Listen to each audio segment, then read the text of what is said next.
Well, hello there. Well, what the hell? Why am I... Test. Okay, there we go. What the fuck? Why is it twice? Right, hello there. Sean the Extra Guy here. I was hearing myself twice. And I don't know what happened, but apparently at some point... The voice meter, I pressed a button, I could... Anyway... I got a call as soon as I was fucking about to start. Important call I couldn't, I couldn't, I had to take, you know. So, yeah. So that just happened before I was about to start.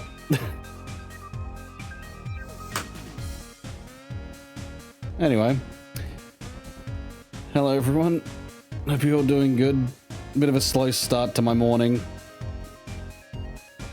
And I dismissed my alarm and then fell back asleep.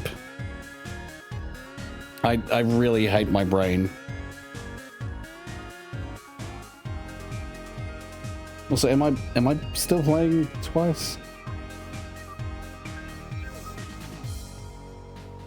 What's wrong with Double Sean? You have an evil twin that you killed off in a volcano years ago and fear will come back as Cyborg Naish. This is oddly specific. Almost as if you know something. Note to self, must kill Blue, for he knows too much. And also get milk and eggs. Right.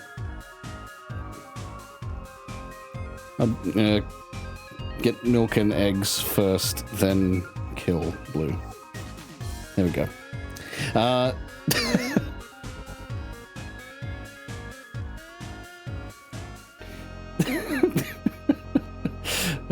Anyway,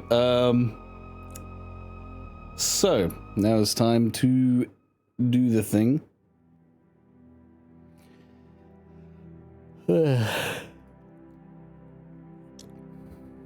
Okay, good, yeah. I was just wondering, it better not be coming, like, through again. It was only on my side, at least I thought, but yeah, so that's fine. Anyway, I'm late. Let's just get on with this.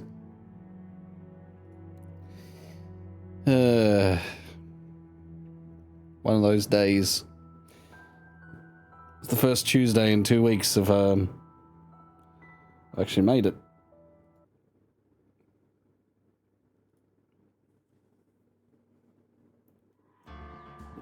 Made it? I've actually had a stream. That's what I meant to say.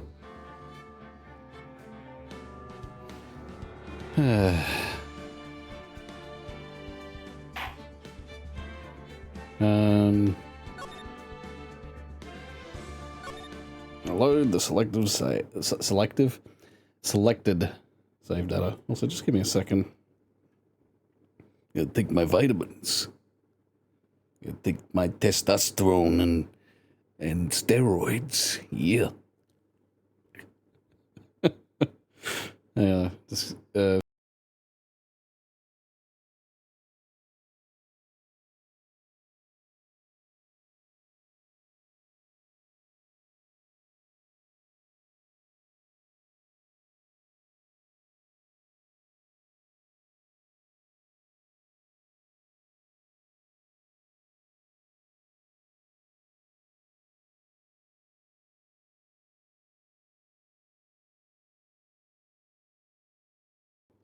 ah, man.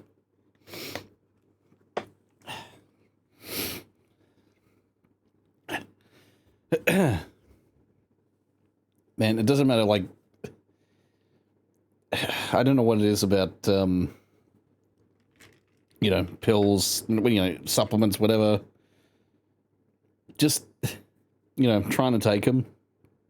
And I take quite a few, like, you know, the usual ones. The good ones. The ones that are healthy. Especially for the parts that matter. God. Anyway, yeah, when I'm trying to take anything, it's psychological, but my brain goes, "Oh God, I gotta swallow this whole." They're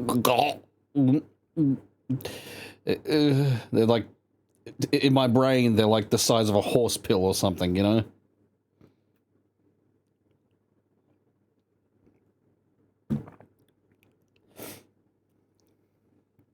Anyway. But I gotta take my vitamins, because that's what Hulk Hogan said. Yeah. He had things right. Right, we gotta see Adrian Andrews, I believe.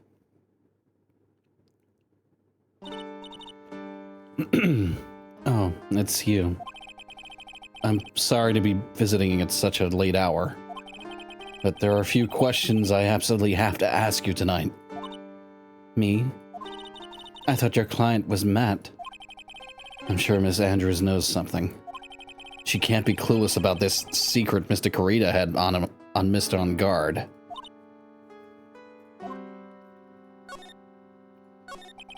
I'd like to ask you about Matt On Guard, if you don't mind.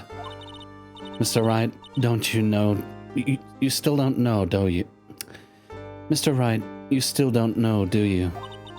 The real him, I mean. You seem to bear a lot of resentment towards Mr. On Guard. If that's the case, then why did you become his manager? And why would you become intimate with his rival? That has nothing to do with this case. Nothing. About Miss Celeste Impacts. I'd finally put her death behind me. And now, thanks to you, it's all come back to the surface. I'm sorry. Yes, I was shocked by her suicide. And it's true that when I heard the rumor that Juan was the one who had hidden her suicide note, I began to draw close to him.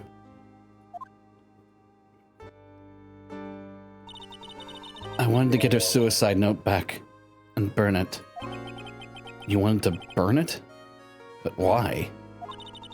I didn't want it to spread just like another piece of gossip. But I never held any murderous intent towards Juan. I would never do something so stupid. The suicide note, huh? I wonder what it said. Why'd you try to frame Miss On Guard? That's simple. Because he's the killer. That's why. Isn't it the duty of every good citizen to inform the police? But there had to be another way. The police are excellent at doing their job, so they'd figure it out, right? Yes, they're so good that they couldn't figure out the real truth behind Celeste's death. Miss Andrews.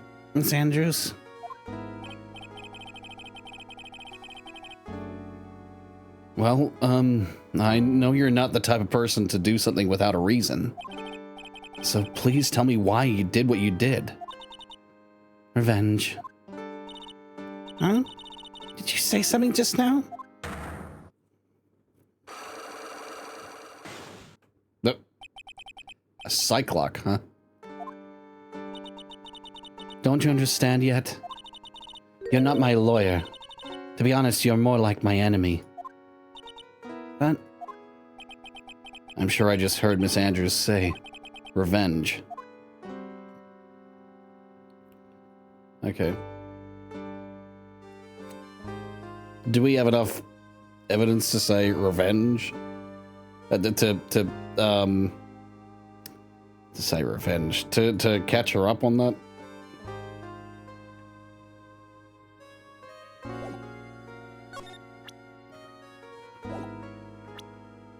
A lot of revenge murders in this one. Yeah, Yeah. Yeah. Thinking about it. I think the first one was the only one that wasn't a revenge murder.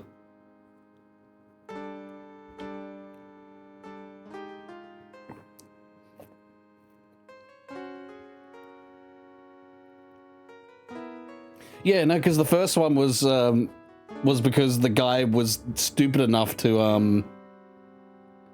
have killed the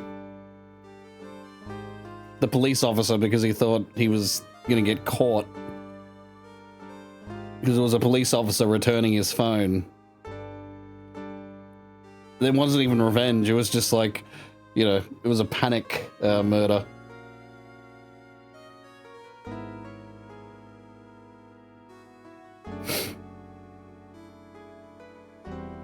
Yeah, everyone else kind of had some tragedies. I mean, one guy was trying to kill a 16-year-old, so that was the last one.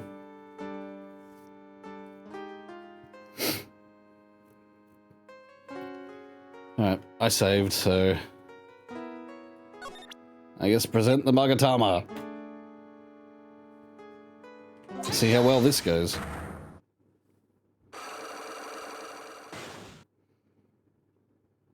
There's only one Cyclox, so...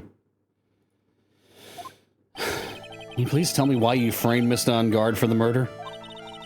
I've already told you countless times. It's because I thought Matt was the killer. No, that's not it. I know you have a personal reason to dislike Mr. Ungard. Miss Andrews? You may think I didn't hear it, but I know you said something earlier. You said revenge. So you're saying I was taking my revenge out on Matt, and that's why? What an absurd idea. I don't have anything I want to take revenge for. Miss Andrews. Excuse me. Aimed right at her heart.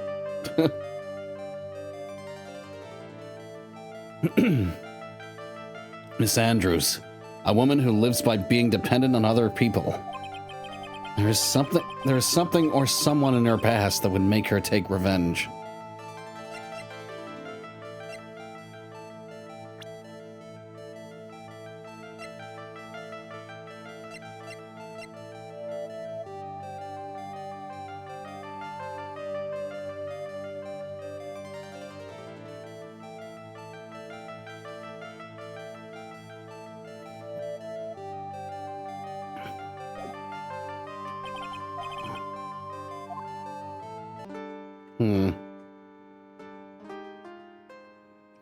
Let me just see for a second. I'm not gonna...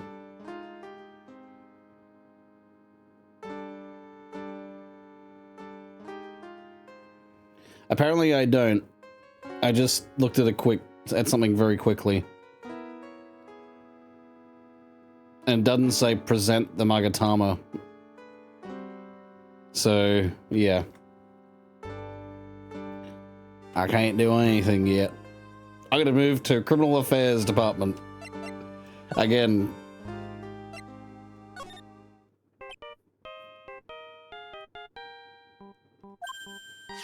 Mr. Nick, your phone. Hey, that's the Steel Samurai theme song, isn't it? I don't like the sound of this ringtone right now. It sounds kind of ominous. Yeah, I know. Hello? We're in trouble, we're in trouble now, pal. I'll be back in the office really soon. What's wrong? Something really unexpected just happened. Mr. Edgeworth, Edgeworth? Anyway, hurry up and get back to the office, pal. I don't know what's going on anymore. It's no good. I didn't get to read the... Hello? He cut off. Oh, what's going on, Mr. Nick? Gumshoe said we need to go back to the office right away. Then we should hurry back. I'm scared to go back. What are you talking about, Mr. Nick? Pull yourself together. Maybe I'll go... Maybe it'll be good news. Somehow, I doubt that. Why did I specifically have to go to the... Anyway. It's fine.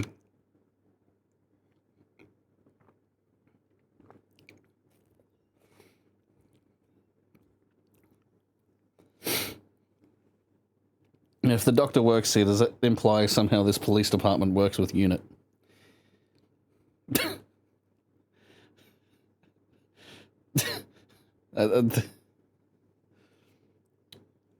Maybe that explains the decrease in quality of UNIT's yeah, of UNIT's operation. But then again, that's modern. Yeah, this is like before Doctor Who went downhill.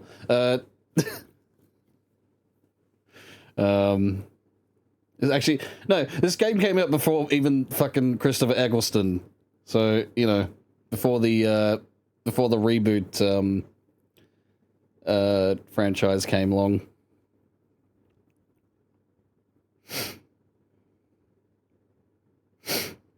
I say reboot, but it was more like a continuation. It was just like a reboot.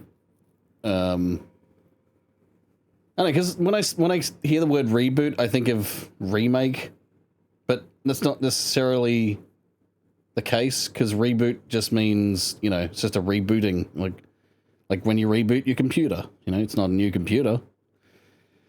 Anyway, right. What took you so long, pal? Mr. Edgeworth couldn't stick around forever and had to go. Well, what happened? We got him. We know who bought that. We know who bought that spy camera. Eh? This quickly? And this bear is what gave them away, pal. The bear? I figured it out, pal. I figured that we should have been looking into the bear instead of the camera. But wasn't it Mr. Edgeworth that figured it? Shh, pearls. And go on. There's only one person who bought one of those bears who's related to this crime. Who is it? You would be so rude as to spy on another person in their room. Matt on guard. Huh? Matt on guard. Your client, that's who, pal. And here I thought things couldn't get any worse.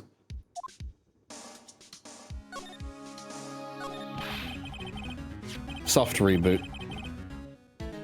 Yeah. Can't wait for Detective Gumshoe to show up next season.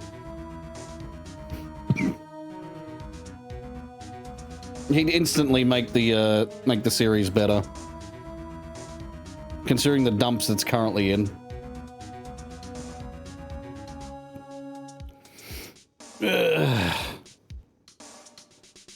know, in some ways, I'm kind of like.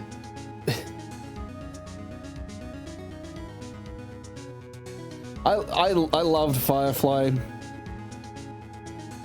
but I feel as though, in the state that it's in, the fact that, you know, it only received half a fucking season and then got cancelled,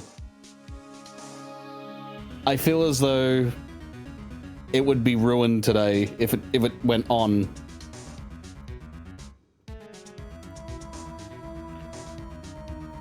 Considering the state of a lot of sci-fi, just gets ruined today.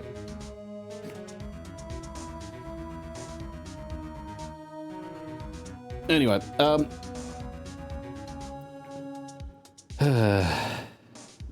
me being a bellyache and a sour poo-poo aside,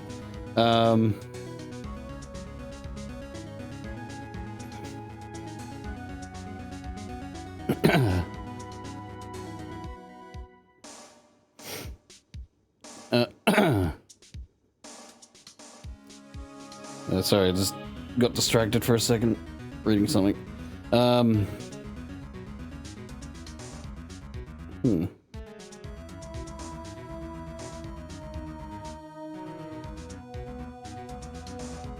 Also, I didn't even realize you posted, you posted in fan out, fan art. That's really good.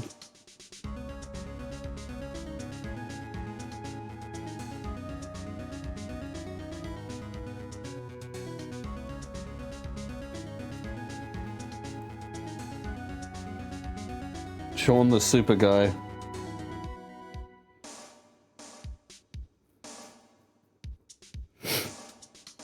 So your favorite sci-fi shows right now are all indie.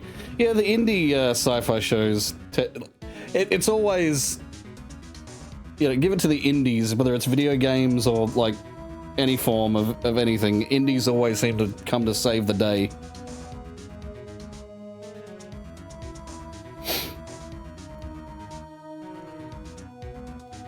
I'll have to post this to Twitter after this, as long as I remember to do it. Okay. Thank you for that, Blue.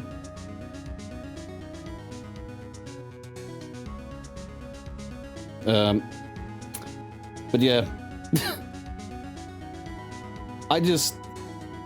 because I just watched Firefly, it's fresh in my mind. But yeah, Firefly, honestly,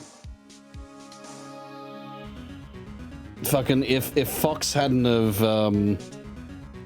meddled with it and hadn't have just, you know, if Fox had a lot more confidence in Firefly, they would have had a very good franchise on their belt. You know. Instead, we got Buffy and Angel from Joss Whedon. You know, I've never watched either of those. I'm sure they're good, but yeah, just the way Firefly just ended halfway through its fucking, like, that's how it felt. There's no finale, no, you know, no grand ending, no cliffhanger. The show just fucking ends. It just ends half, like, literally ends as if, oh, there's gonna be more episodes. Nope. And that's what's so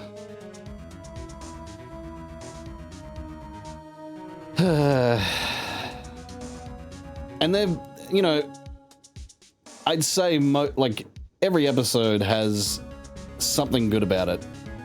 There's very few bad things I can say about any of the episodes. Like, yeah.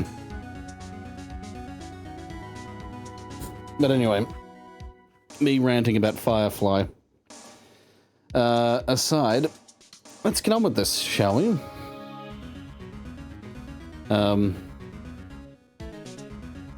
Actually, also, give me a second.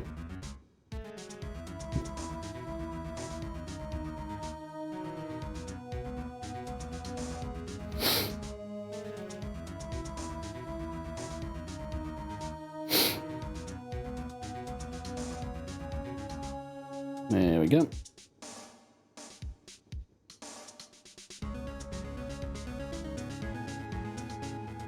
So I just had to make sure that was... There we go.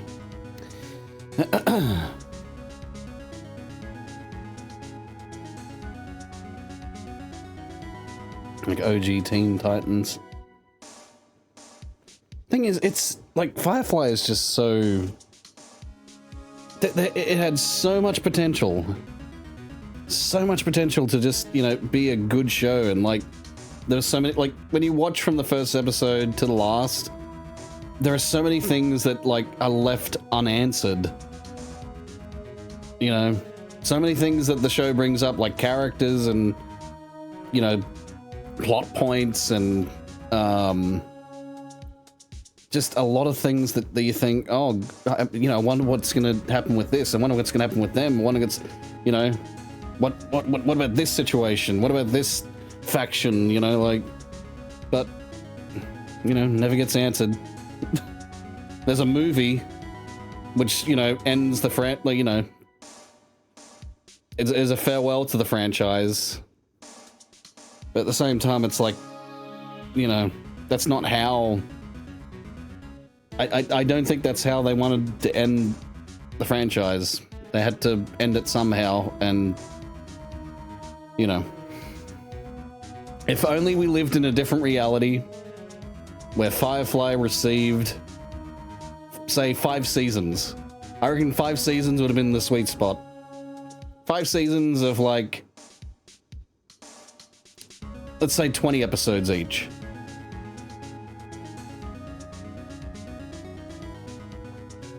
Hell, even 15 episodes each I would have gone for.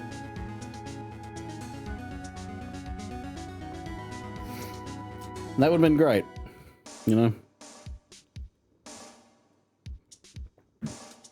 That's not how it happened.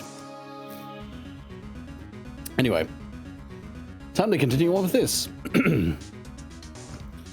Are you sure you heard that right? Are you sure you heard right? Are you sure you heard right? The person who bought this bear was... I heard it from the department store clerk, pal. This is the credit card receipt for the purchase. It's for $3,800, pal. That's an exact match to the price of that stuffed bear. A receipt? That's all you have? Nah, it's not just the receipt, pal. The store clerk said so himself. He told me I'm sure I sold the bear to Mr. On Guard. I mean, the clerk even got Mr. On Guard's autograph out of it, pal. So I'm sure the person bought the stuffed bear... So I'm sure the person that bought the stuffed bear was Mr. On Guard himself. My sight is failing me. This can't be. Credit card receipt added to the court record.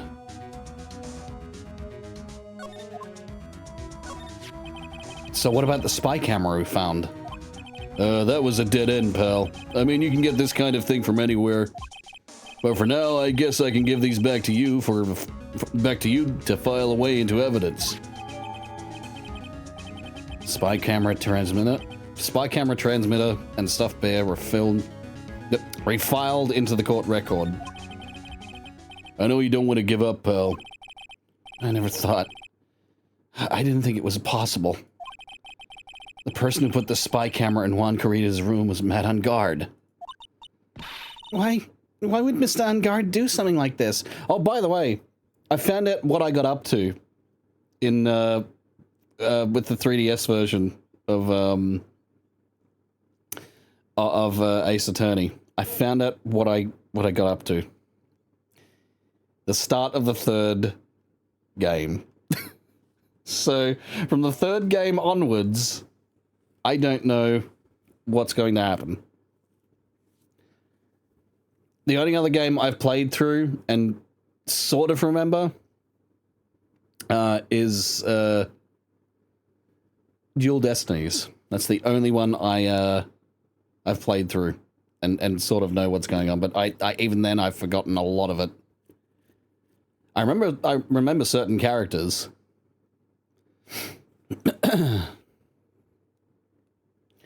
I know Athena. Forget her.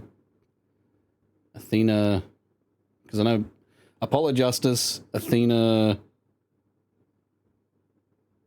Yeah, either way, Athena. I know that's her first name.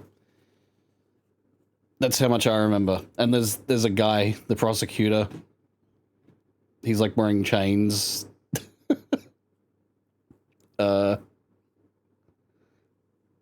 Gumshoes in it. Anyway. Why would Mr. On Guard do something like this? I bet it was to catch Miss Andrews and Miss Carita in one of their rendezvous. I bet is not good enough for me. I have to know the absolute truth behind this case. I have to know the absolute truth behind this case. Are you going to see him, Mr. On Guard, I mean? Yes. I'm scared, Mr. Nick.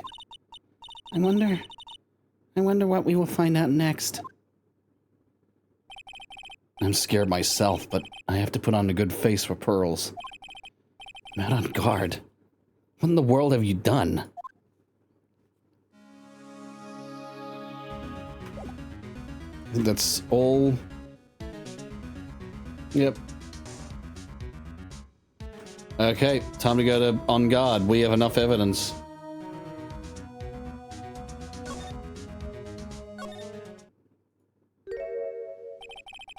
You're working really late. You're working really late, you know.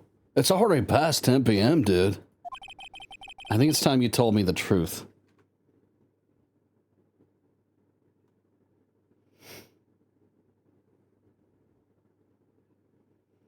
Okay. Yep, I'm gonna try to do it without looking at the spoilers. I'm just looking at what else there is after this. So yeah. We're gonna find out exactly what's gonna happen. I think it's time you told me the truth. Relax. Don't you know that ignorance is bliss? But if you really want to know, let's talk. Magatama time.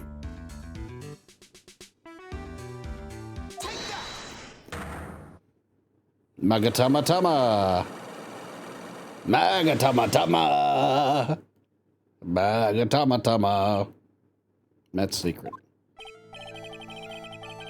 Now, let's hear what this secret of yours is. What if Miss Kurita had been successful in his plan? What would he have disclosed? I told you before, dude. I don't know. I don't know anything about Juan, okay? Look, Mr. Wright, I can keep on saying it until I'm blue in the face, but I totally didn't pay Juan any attention the whole time that night. I mean, come on. I was in the middle of a nap. Don't lie to me. Huh? I know you paid close attention to Mr. Kurita, especially on that night.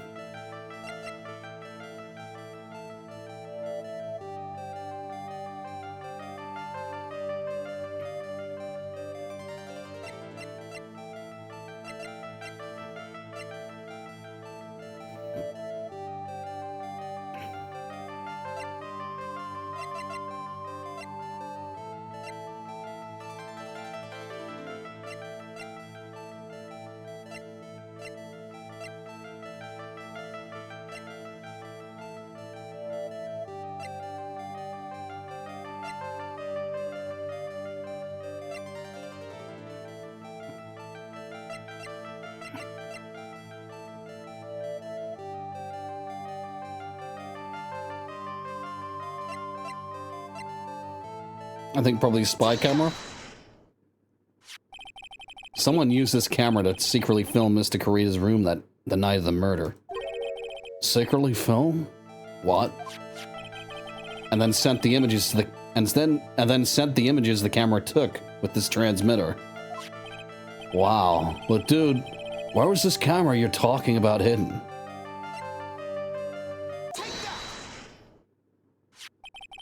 The spy camera was hidden inside the spy camera was hidden in this bear's eye. A bear that was supposed to be a present from a fan.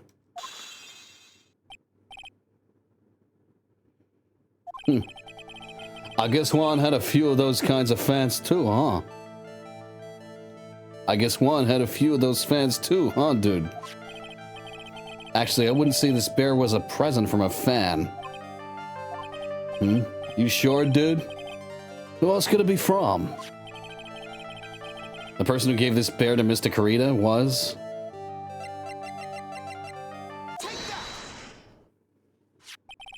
Mr. On Guard? Don't you know this bear from somewhere? I don't think I've ever met Mr. Bear before, dude.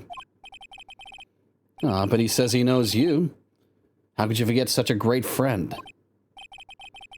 What else did the bear tell you?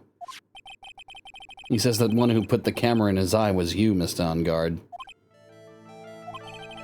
If I didn't know how you work in court, I'd think I was in some serious trouble. Come on.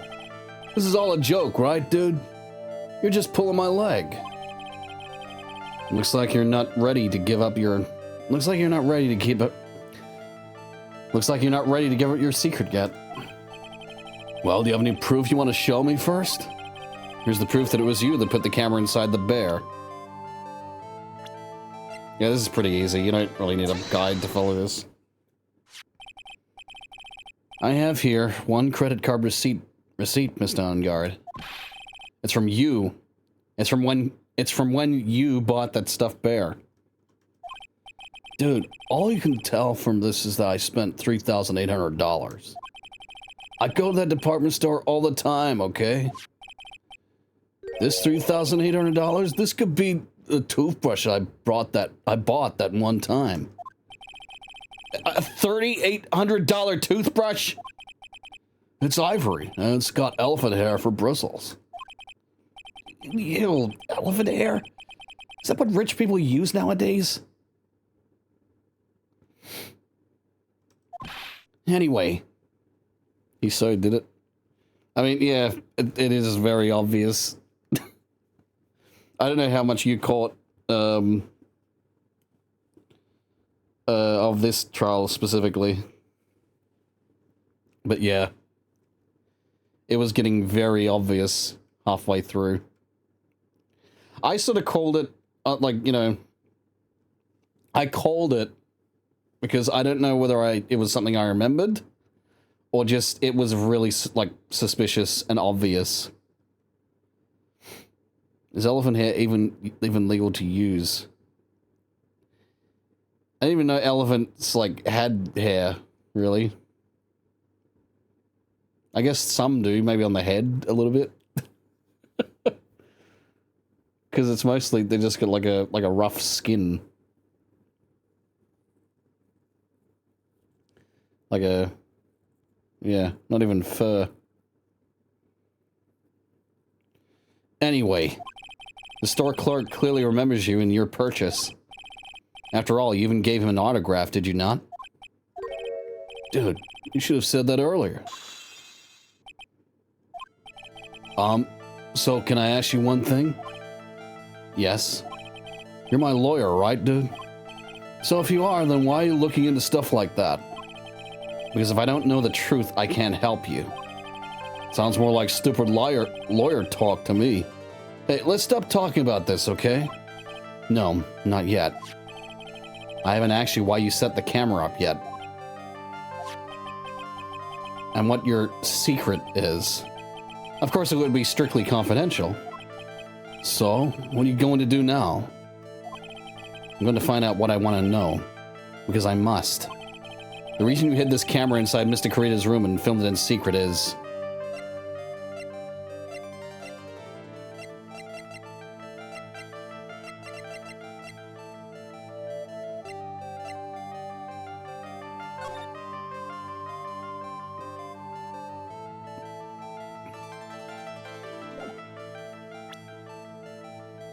I mean, this could be the reason.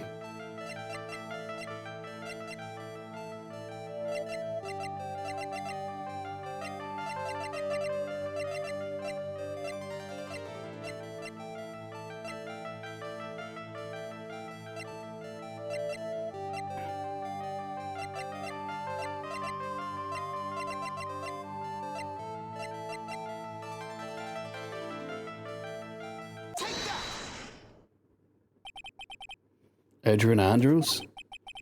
There's a rumor going around that Miss Andrews and Mr. Kurita were having secret meetings. You, who was keeping tabs on Mr. Kurita. You were going to reveal this as fact and turn it into a scandal. Isn't that right? Dude, you can be such a moron.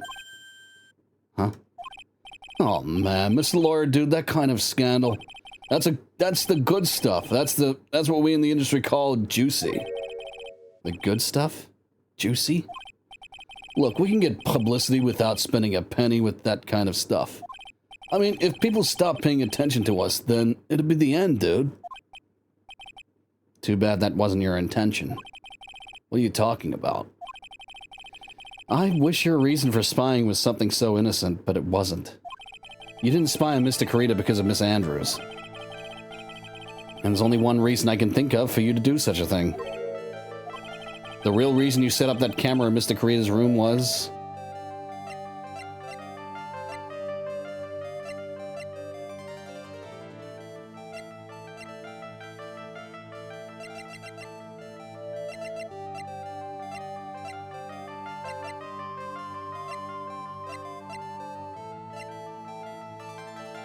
Okay, this one's a little bit,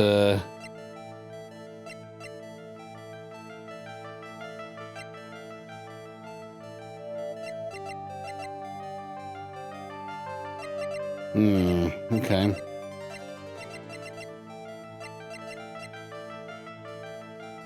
Okay, I'm a little bit stumped on this one.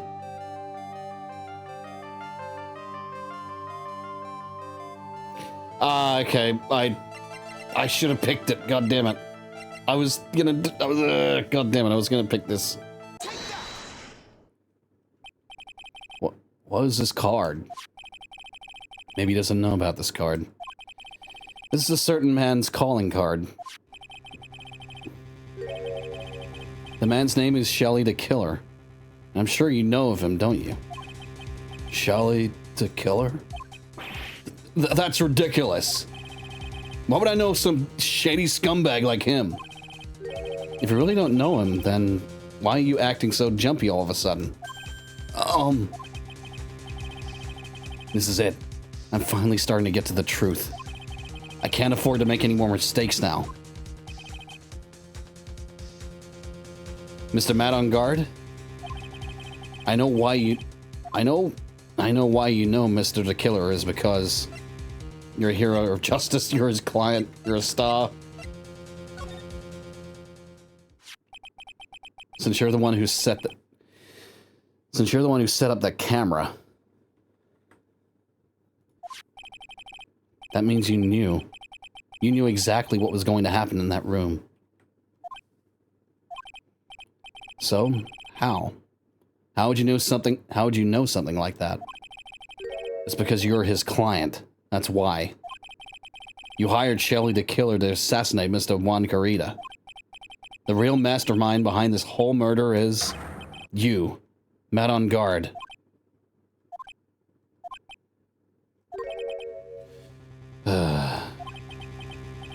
And here I was trying to be a good boy for you, dude.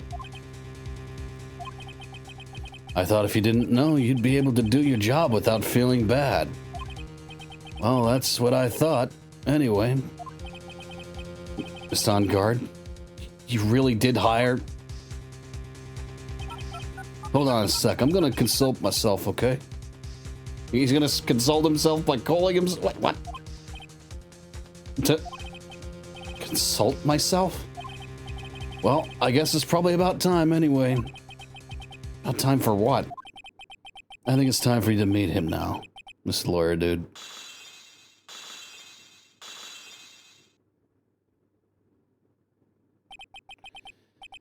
How do you do, Mr. Lawyer?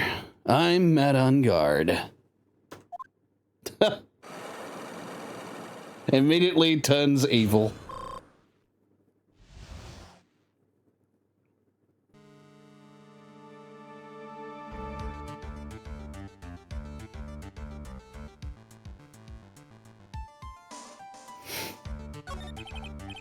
Well done, Mr. Wright. I bet it wasn't easy to gather as much information as you have. You really... So you are Shelly the Killer's client? You really didn't think I would dirty my own hands in this? You really didn't think I would dirty my own hands in this, did you? What do you mean? And that woman, Adrian, was quite brave herself. Trying to stick the crime on me? I didn't think she had it in her. But all I care about is that Juan is dead. Isn't that right, Mr. Lawyer? You're lying. What a terrible... It's way past your bedtime, little girl. Go on, and let us grown-ups talk about more adult things. But why? Why did you hide the video camera and... No weakling soon believes the words of others. Just like that pathetic Adrian. Immediately fucking personality changes. Where did he get that drink? Yeah, that's a good question. He had it, I guess, off to the side, just in case. He knew about Miss Andrews' secret? But I'm no weakling. I don't believe anyone. Least of all assassins. What? Oh, come on now, Mr. Wright. Assassins aren't above blackmail.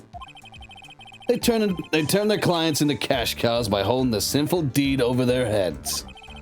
And a superstar like me, how much do you think I'm worth? Care to guess? And that's why... Yes, that's where the video comes in. It's got his face and the crime scene recorded on it, preserved for all time. With that, I can keep him at bay and even blackmail him if I want. That's right. That video is my insurance. Isn't that what they call it, Mr. Wright? Why would you do something so wrong? Because I'm a grown-up and I can. Good enough an answer for you, little girl? Why? Why would you kill Mr. Kurita? Because he was about to sling so much dung onto my beautiful public image. Scandals are a little annoying, aren't they? This is all because of that press conference, isn't it? If Mr. Kurita had been able to give it, then Mr. Unguard's secret would have... Ah, well, that's what we call taking advantage of the situation, you know? I had no interest in doing it, really, but bit by bit, it crept up on me. And then the situation just presented itself perfectly. How beautiful, I thought. And that's how Mr. Kurita ended up dead. Let me tell you something. I'm not Adrian. I don't depend on anyone. People are simply things to be used. Used and thrown away. Put on a sweet, innocent face and people will swallow anything you feed them. Adrian fell for it. The assassin, too. Oh, and how can I forget? Even you fell for it, Mr. Lawyer. Everyone, all working their butts off for me, Matt Unguard. Aw, did that leave you speechless? Fuck. Aw, did that leave you speechless? What a shame. What's wrong, Mr. Lawyer? You've grown awfully quiet. How could I have been so deceived by you all this time? When we first met, I asked if you had killed Juan Kurita. And you answered very clearly that you hadn't killed anyone. Hey now, I never told you any lies. The person who did the killing was the killer guy, right? All I'm guilty of is taking a cat nap in my room. You killed Mr. Kurita. You killed Mr. Kurita. I dare you to say that in court tomorrow. Ah, but too bad. You can't. You're my lawyer after all, aren't you? You could always drop my case and refuse to represent me. How's that sound? Ah, but you can't, can you? That would be one thing you absolutely can't do. Mystic Maya. You wouldn't want to test the killer. He's a man of his word, or so I hear. You could end up getting a certain friend of yours rubbed out if you lose. You scoundrel. You scoundrel. So if I were you, Mr. Wright, Esquire, I think I would give it my all tomorrow. Remember, everyone likes a happy win-win solution. I'll get you for this. That's a cliche phrase. Quan said something just like that, if memory serves. Of course, well, we all know how well things turned out for him, don't we? Good night, Mr. Lawyer. Maya, what am I supposed to do? And now you finally found out. And now you finally found out. The starting line of this case. Edgeworth. I don't care for the horrid atmosphere here. Let's return to the precinct. Well, Wright, what are you going to do if you plan on changing your strategy? No, we can't do that. That's right. He's holding Maya hostage. What shall I do? What should I do? What should I do? That's not something I can answer for you. Mr. Edgeworth. Right? Only you can decide where to go from here. 1 year ago at that time, 1 year ago, at that time I truly didn't understand what a prosecutor was. And that is why I had to leave the prosecutor's office. I felt that I couldn't stand in court. I felt that I couldn't stand in a court of law until I knew what a prosecutor really was. And now, Wright, it's your turn. My turn? What is this thing called a lawyer? What can you do as one? You must find the answer. You must find the answer. And you must find it on your own.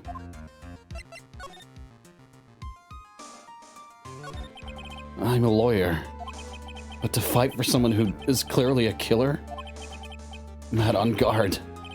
That man is really... It doesn't matter who. It doesn't matter who. Every person deserves a proper defense and a fair trial. Isn't that the basis of our judicial system? Proper defense? But what exactly is that? Is it where a lawyer forcibly and blindly gets an acquittal through shouting and trickery? Ironic that you of all people should say such a thing. Isn't that exactly how you have fought for... Isn't that exactly how you have fought for your clients up until now? Well, that may be true, but that's because I've believed my clients to be innocent from the bottom of my heart. But if I were to get on guard and acquittal, that isn't a proper defense at all. I became a lawyer because I thought I could save people who were suffering and in pain. But when I look at the mess we're in, I can't even protect the person closest to me. Even if I win the case, I still lose in the end. I just don't know what to do. Right? Would you get a hold of yourself? You have it all wrong. Huh? We aren't some sort of heroes. We're only human, you and I. You want to save someone. That's something easier said than done, wouldn't you say? That's... You are a defense attorney. You can't run away from that. You can only fight. That's all you can do. People like you and Franziska von Karma are always using all you have to pin me down. You fight to the very end, even when you know the truth is not with you. But I'm not like you. I can't fight for a false verdict. For a man I clearly know to be guilty. Franziska. She fights for herself. The only thing she fights for is her perfect win record. That's all. And isn't it the same as you? Isn't that why you ran away a year ago? Because your precious win record was destroyed? You are so petty. I see. Now I understand why you despise me so. However, you are mistaken. What do you... Thanks to you, when you sealed off my path to a perfect win record, I began to realize the error of my ways. I realized that things such as a perfect record were meaningless. What? I don't believe you. Are you saying that is why you left the prosecutor's office? But then why? Why are you here now? The answer to that is something you will find out on your own. I have faith you will see it before the verdict is read tomorrow. But if you can't, then you'll be powerless to change the end of this story. Ha, literally, I guess. Mr. Nick, the transceiver. I'm sorry for what happened earlier. Now then, Mr. Attorney, do you wager you can obtain an acquittal tomorrow? My, what is the matter, Mr. Attorney? I don't sense your usual anger this time. Tell me, please, why are you holding Maya hostage for Mr. On-Guard's sake? Why are you doing this for that cold-blooded killer? Right? Please don't misunderstand things. He is my client. Don't toy with me. A man who hires an assassin is just as much of a killer himself. I believe you ask me for a reason as to why I am doing what I am. Yeah. This is what I like to call my aftercare. What the heck is aftercare? My name carries a certain amount of horror and dignity, Mr. Attorney. I take care to ensure that no suspicion falls upon my clients for my handiwork. That is what is called client relations, and it is a part of an assassin's duty. An assassin's duty? We were unlucky this time, and my client was arrested as a suspect. As a result, I did what I had to enlist your expert help, Mr. Attorney, and to ensure that you would do everything in your power to the very end. What is your name? I believe I told you once before, however. You did, but my name is the Killer. Shelley the Killer. You're Shelley the Killer? Please keep in mind you do not have much space to maneuver with me. As a killer, I always finish what I set out to do.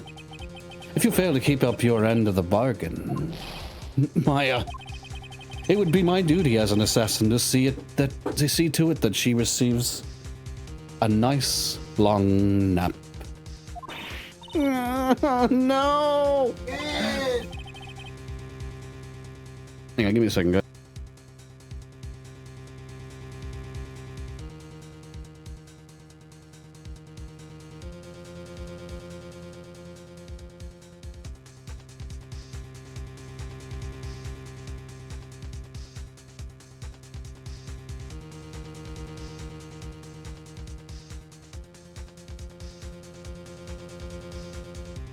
Okay, all good. I got mail. Of course I ripped the wrong fucking card. Of course that happened. Here we go.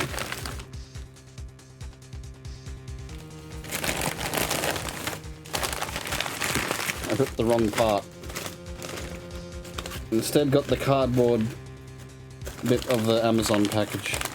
The cardboard foaming. Foaming? That's not what it's fucking called.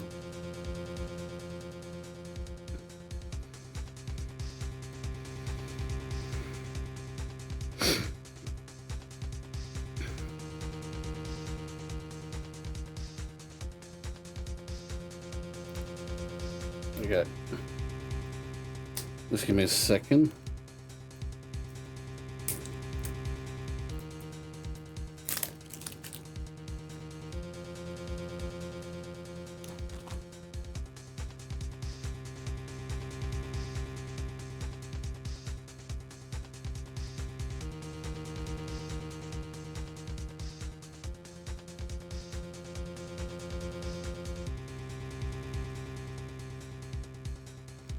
Yeah.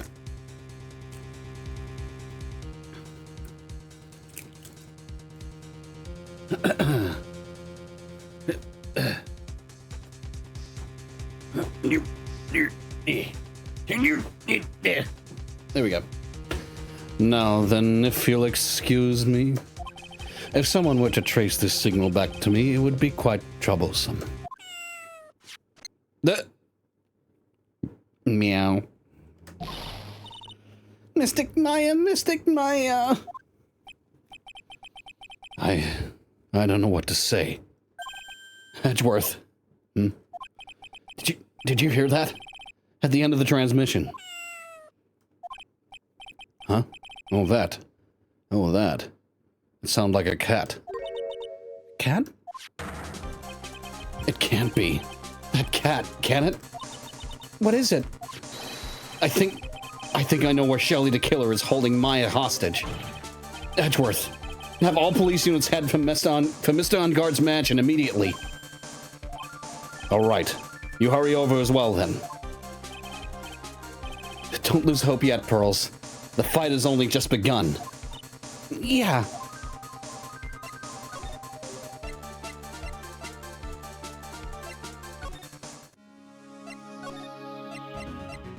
God damn it, why do I have to... Why don't you just have the fucking... Anyway.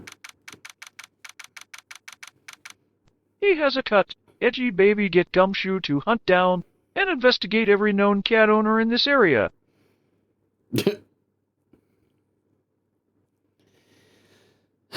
Oh, dear.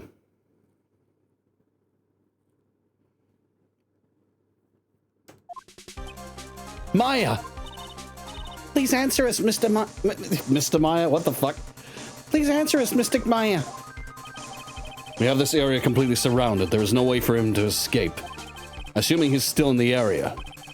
I can't believe it. That butler. All this time, he was the killer. He and On Guard were working together all this time. I'm sure they had worked out a contingency plan ahead of time.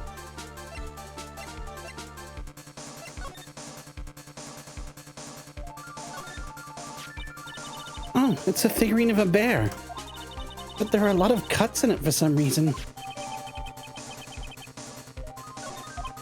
A bear? Isn't that more of a thing for Mr. Kurita? Why would something like this be here? Right? Look down. There's a little pet door installed here. I'm sure that's for Shu. Do you think that this came through that little door? Well, this door, it's locked. Well, I'm pretty used to breaking doors down by now. Let's go, Edgeworth.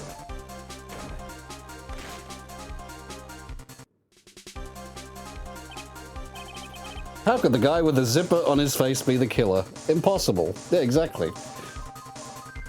Can't possibly be that guy.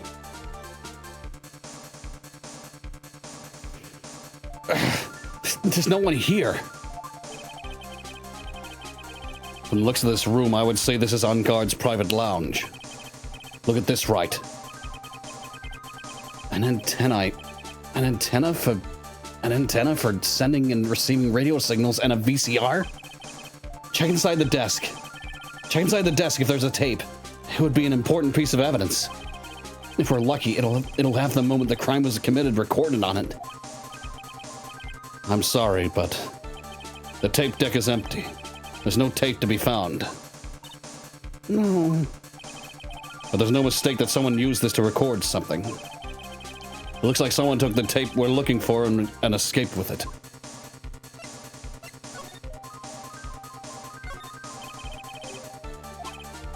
It's On Guard's computer. Maya, why couldn't you have used this to get help? Mr. Nick, where's the power switch? Oh, I get it. So that's what happened. She couldn't find the power switch. She's like, well, if Pearls couldn't figure it out, it's more than likely she couldn't figure it out either. Oh, God. It's a VCR and antenna. Antenna or antennae? Antennae. I would call it an antenna. I've never heard it be called an antennae. But I guess that's just the way to spell it. I don't remember ever spelling antenna like that.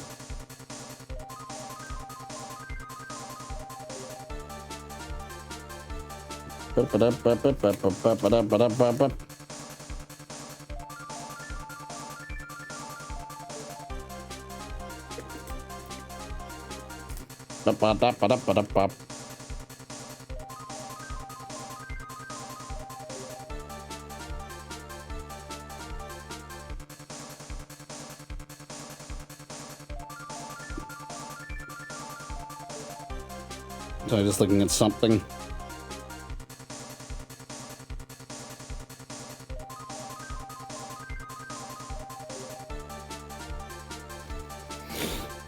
Right.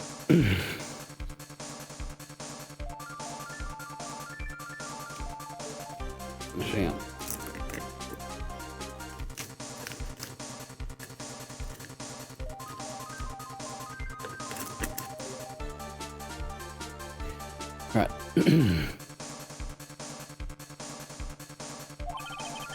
The footage that the spy camera took at the scene of the crime was beamed here and recorded on tape. If only we had that tape, it would have really helped out.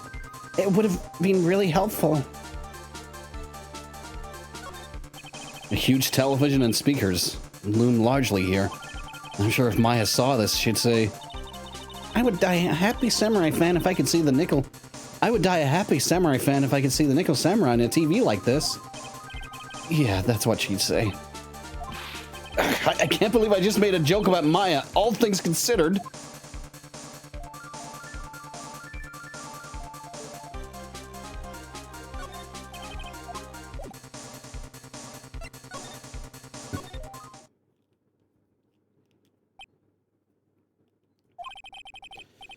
We've searched all over, but it looks like he got away.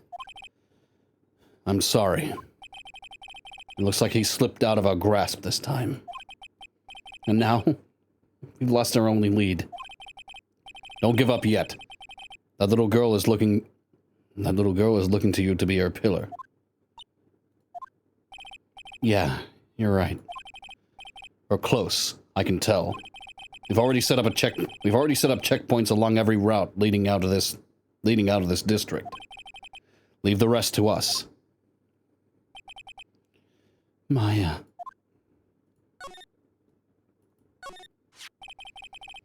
This looks like a picture of Miss Impax. With love, Celeste. Miss Impax, you mean... Yes, Mr. Kurita's former manager.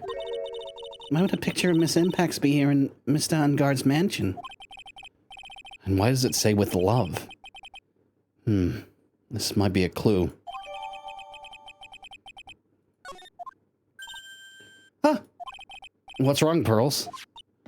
Please let me search that picture frame. Huh? What's so special about the frame? On the back. There's something written on the back of the frame. Maya. It's Mystic Maya. She left us a message. What?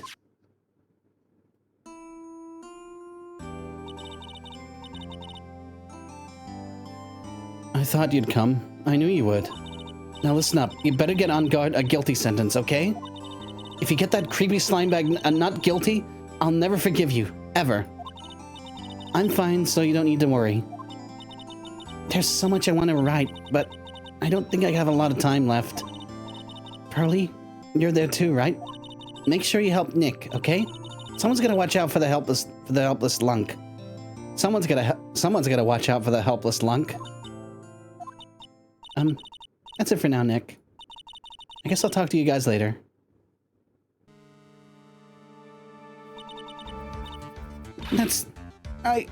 No!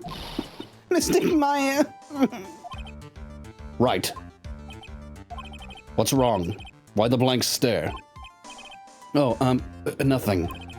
We've searched the house, and this is the last room. It looks like he eluded us. Edgeworth. Yes? As far as clues go, I think this is about all I'm going to get. But I'm still short one last thing. And what is that?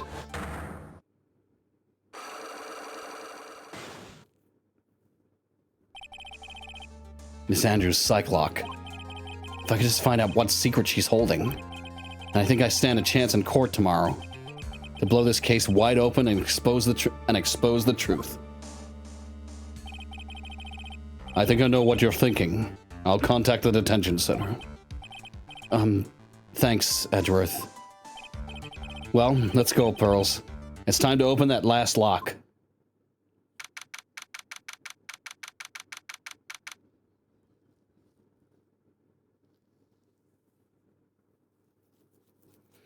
So this definitely means to kill it knew the cat came through the phone, and you can only assume he stared at it for like a solid minute with just anger. The cat ruined the fucking plan. The cat ruined all the plans, and he had to go to fucking plan C. Plan B was like, oh god, you know, because we went to the house. We went to the house, and he was there as the butler.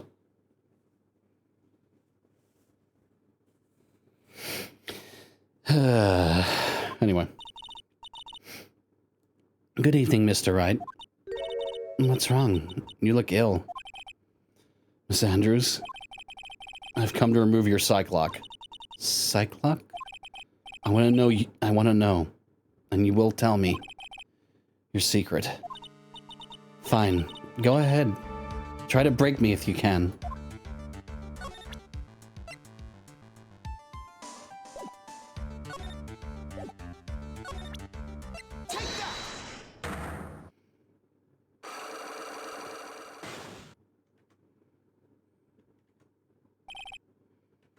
Okay. Yep. And that's the last one.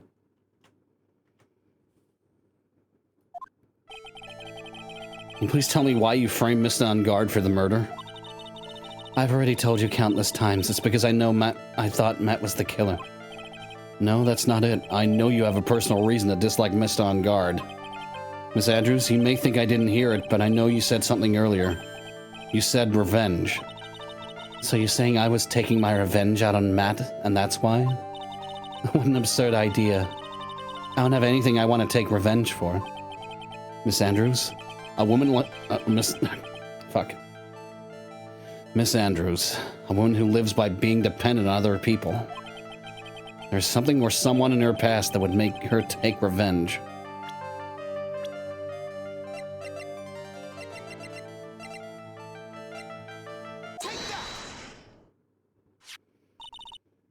Celeste? There's only one catalyst that could cause such strong feelings and even revenge. And that is Miss Impax's suicide. What are you trying to say? Celeste was Juan's manager. On top of that, the one who hit her suicide note was also Juan. What does this have to do with Matt? You're right. You haven't mentioned him. You haven't mentioned him yet. But for you to hate Miss On Guard, it would mean that he must have had some relation to Miss Impax and her suicide. Can you explain to me this relation between Celeste and Matt?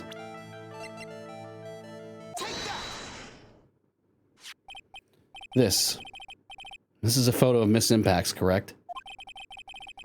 She looks younger than when she passed. She looks younger than when she passed away, though. With love, Celeste. This is Miss Impax's handwriting, isn't it? Where did you find this? No, it's all right. It was a rhetorical question. Yeah, it is. I found this at Mr. On Guard's mansion. And after all this time, my last remaining secret has been revealed.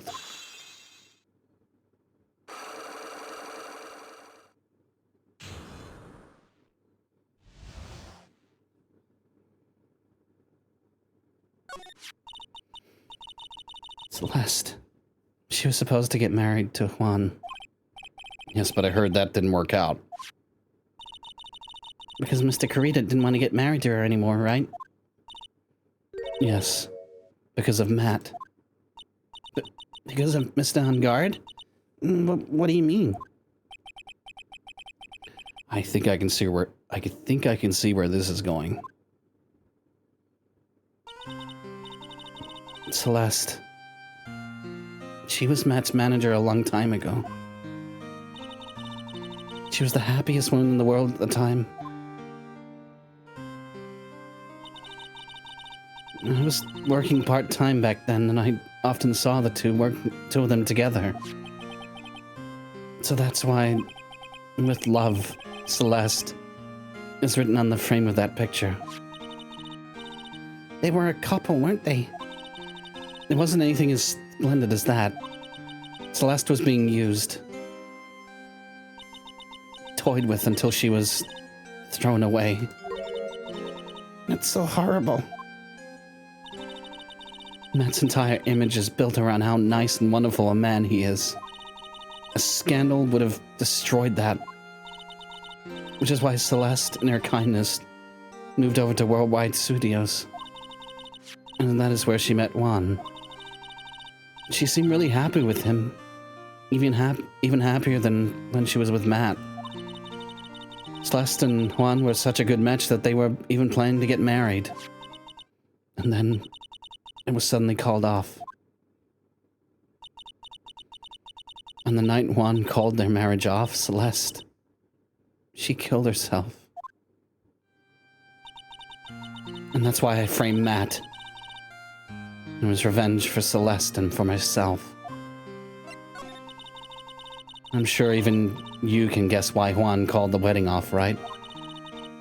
Matt confessed to Juan about his relationship with Celeste. I see.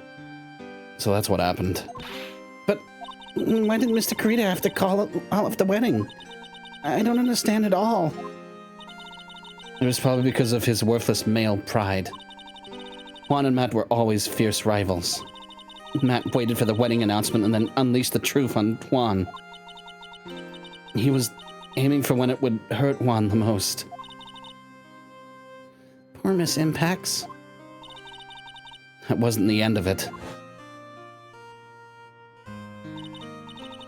That day, I'm almost certain that Celeste left a suicide note behind. And in that note, she left a detailed account of Matt's various misdeeds and so that she would never again be hurt by Matt, she chose to die. Then, when Juan discovered her body, he hid her note. But why would he do that? It's simple. Juan realized that note was a powerful weapon against Matt. And it would be especially damaging to his And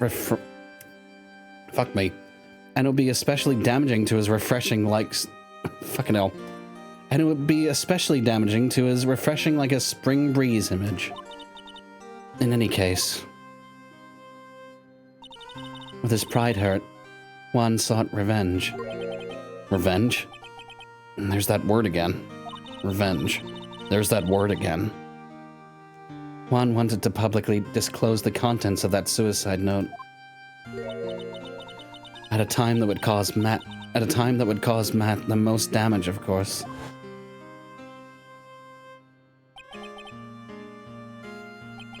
And that was at the press conference after the stage show. I know all about it because I heard it from Juan. It was so I could find out about all this. It was so I could find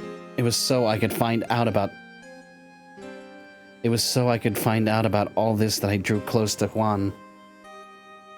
That I drew close to Juan to begin with.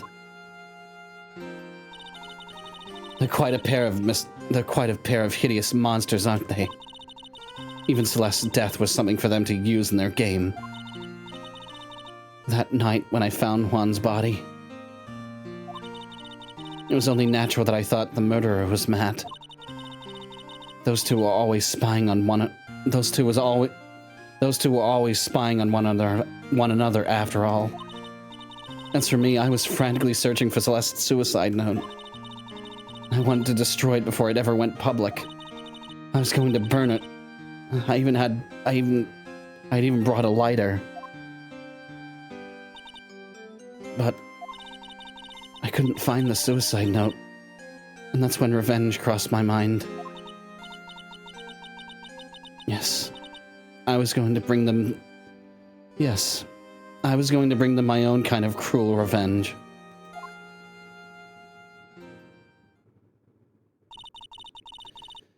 Celeste was killed by those two monsters.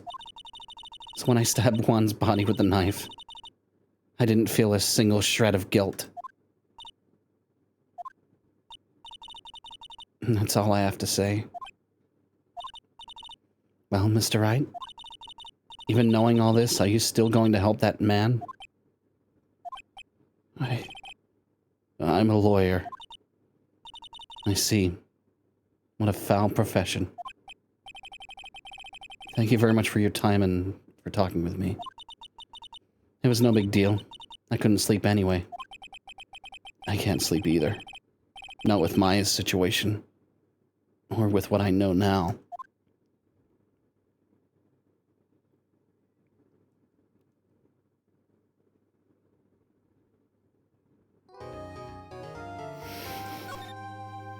How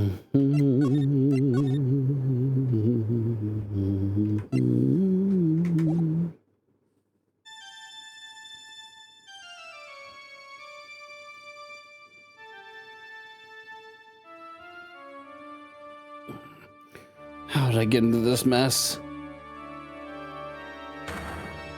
That's far enough. You can't run forever, Mr. Phoenix Wright.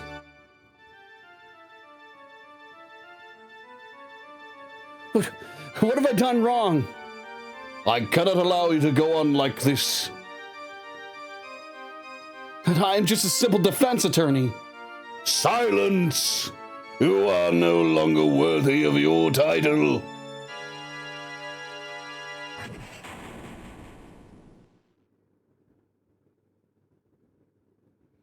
Da, da, da, da, da, da, da, da. I've had this dream someplace some time ago, as if this day was written into my destiny. Today I'll stand in court as a lawyer to prove a killer innocent. Da, da, da, da, da, da, da, da, da, da, da.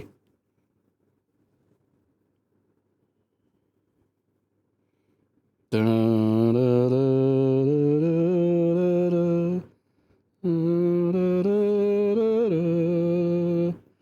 I'm thinking of the Davy Jones, the fucking, yeah, the Davy Jones organ theme.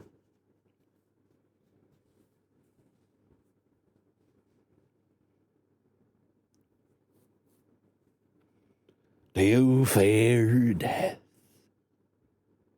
All right.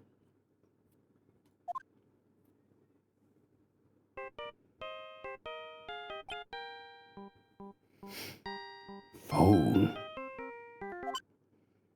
Boop. Hello, this is Phoenix Wright. You don't look so well, dude. You're gonna prove me not guilty today, right?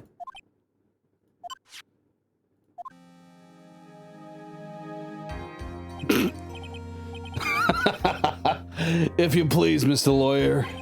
Remember, it's not just me, your precious... It's not just me. Your precious friend's life is riding on today's verdict, too. Now listen up. You better get on guard a guilty sentence, okay? If you get that creepy slime bag and not... If you get that creepy slime bag and not guilty, I'll never forgive you. Ever. Phoenix. Phoenix? Mia. Maya. How's Maya? I don't know. You don't know? She hasn't tried to channel me since yesterday.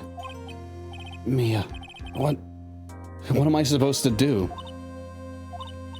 Well, like I said, for a lawyer, the worst time.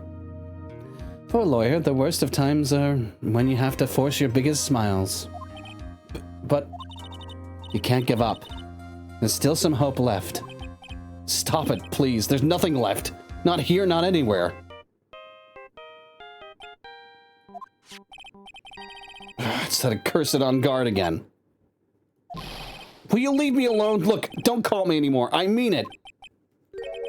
You're really mean, pal. Gumshoe, I'm really sorry. Where are you? Officer! You see he's threatening me, right? You see his entire face and personality change? Officer! Are you even awake? Officer! I think he's a statue. Those aren't real officers. They're just mere statues. Or they're wax.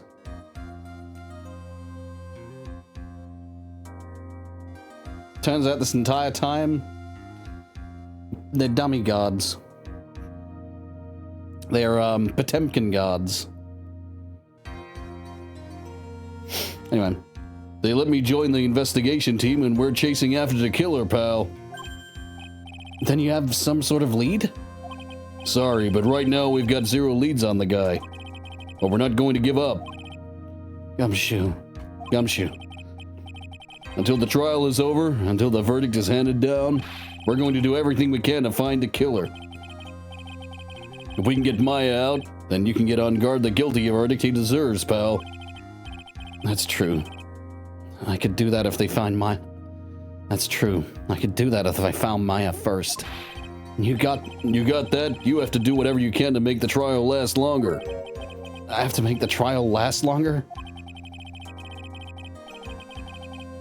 If you go at Mr. Edgeworth with everything you've got, then you too can draw it out. Oh, now I get it. I believe in you, pal. You and Mr. Edgeworth can do it. So, believe in us. We're going to give it all. We're going to give it all. We're going to give it all we've got, just like you. Got it. Thanks, Gumshoe. Hey, Phoenix. You understand now, don't you? You have something money will never be able to buy. Friendship. It's the strongest weapon in the world it's the strongest weapon in the world, and you have it in abundance. Yeah. Looks like we're coming to the end. I have to make the trial last as long as I can. Gumshoe will come through. I know it. I'm gonna try to get... There's two endings. I'm gonna try to get both endings. I gotta save first at, like, a specific time. Alright, March 23rd, 10 a.m., District Court, number 3. Court is now in session for the trial of Matt Ungard.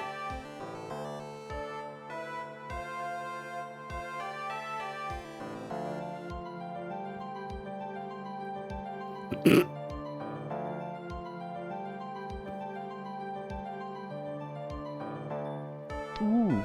So what you're telling me is, I gotta start making out with Edgy Baby on the desk sloppy style.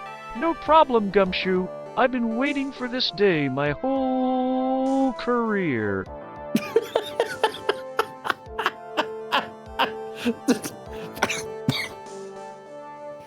The fucking just...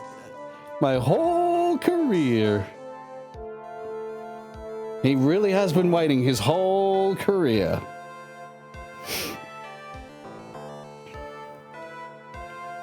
Anyway, court is now in session for the trial of Matt Ungard. The defense is ready, Your Honor. The prosecution has been ready for a while, Your Honor. Now, as I recall, we concluded yesterday's session with a big mystery on our hands.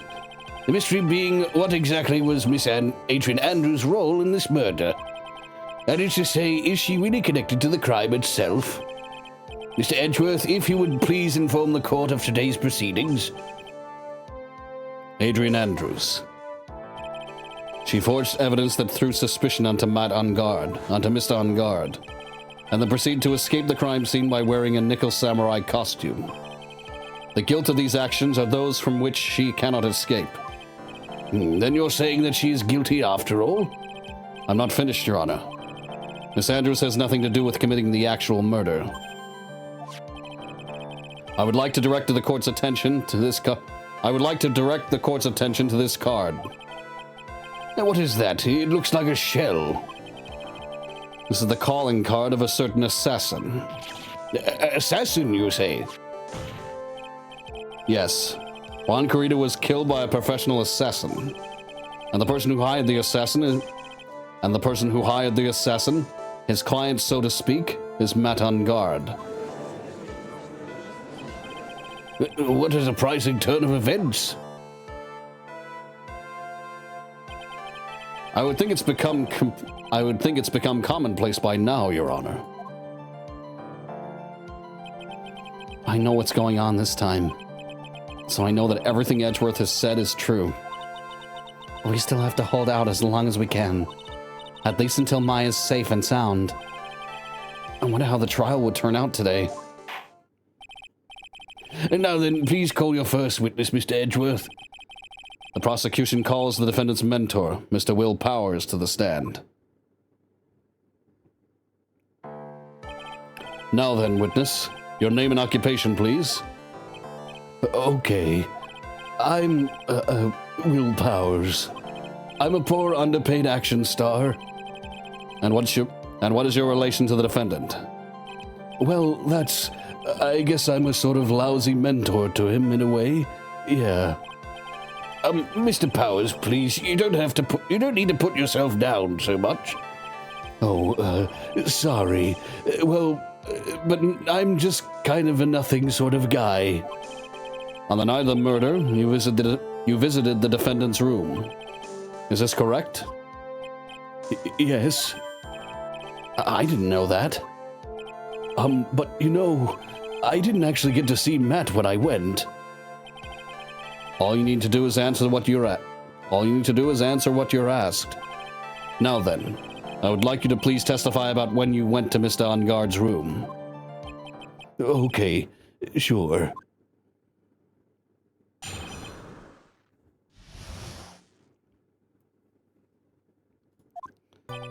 After the awards ceremony, I went by myself to Matt's room.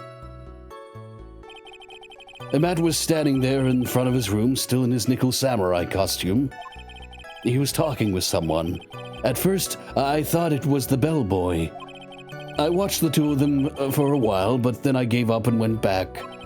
I had guests with me that night, and I couldn't make them wait for me.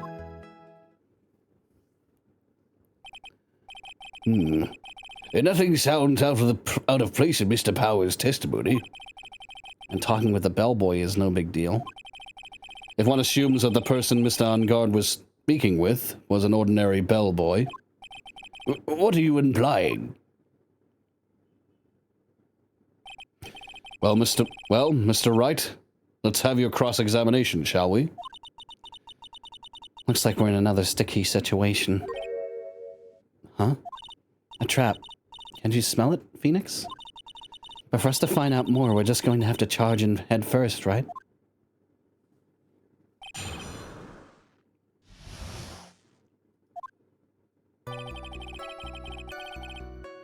After the award ceremony, I went by myself to Matt's room. The defendant's room? And why'd you go there? Well, I'm his mentor, like a big brother, sort of, and I wanted to say congrats.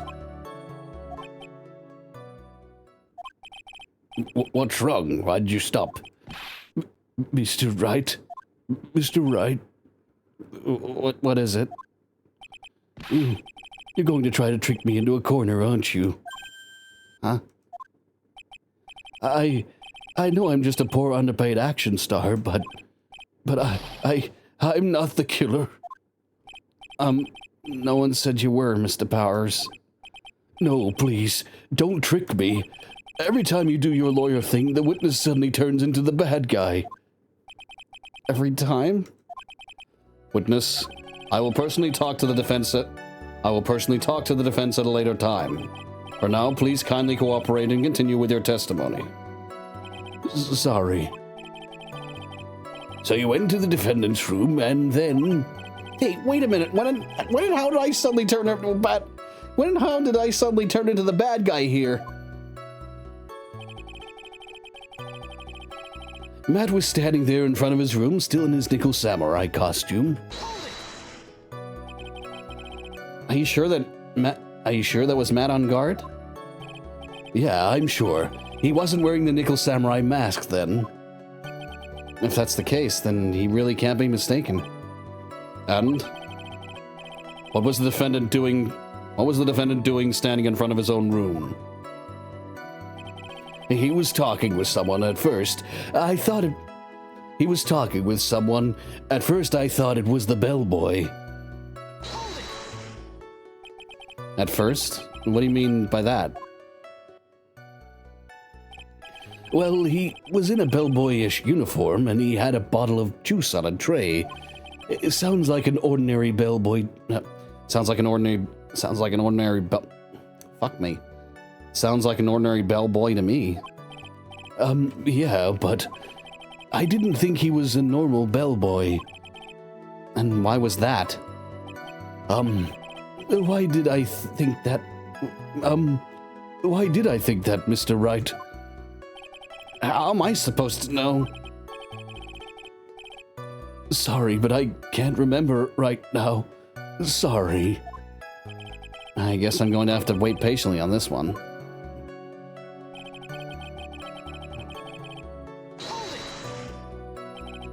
You saw the two of them, the bellboy and the defendant, together, correct? Yeah, the bellboy just wanted to say congrats. Now, while you were watching the two of them, did you notice anything strange? You know, I did feel something weird.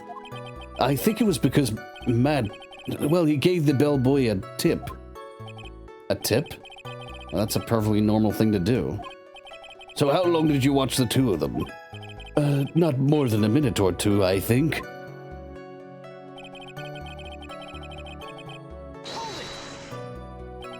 So, who are these guests you're talking about? You guys, of course. You and Maya and Little Pearl. I thought it would be really rude since I invited you guys if I disappeared on you. So I went back to my seat pretty soon after seeing Matt in the hallway. This is like squeezing water from a stone. It's probably pointless to press further. Do you remember this incident? Did Mr. Powers leave his seat that night? I don't remember that happening at all. Maya was making such a racket in her hyper state. I ended up focusing on her. I see. In any case, from his story, he probably wasn't gone for very long.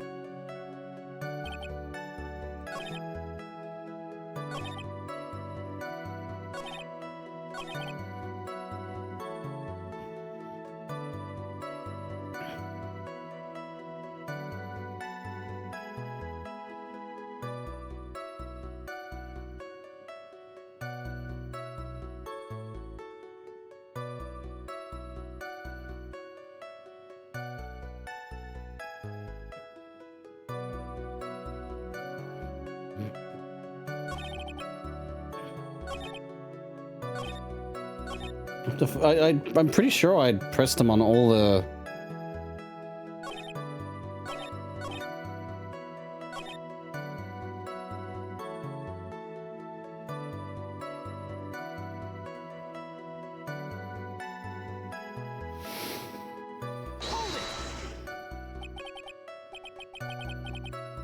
At first? What do you mean by that?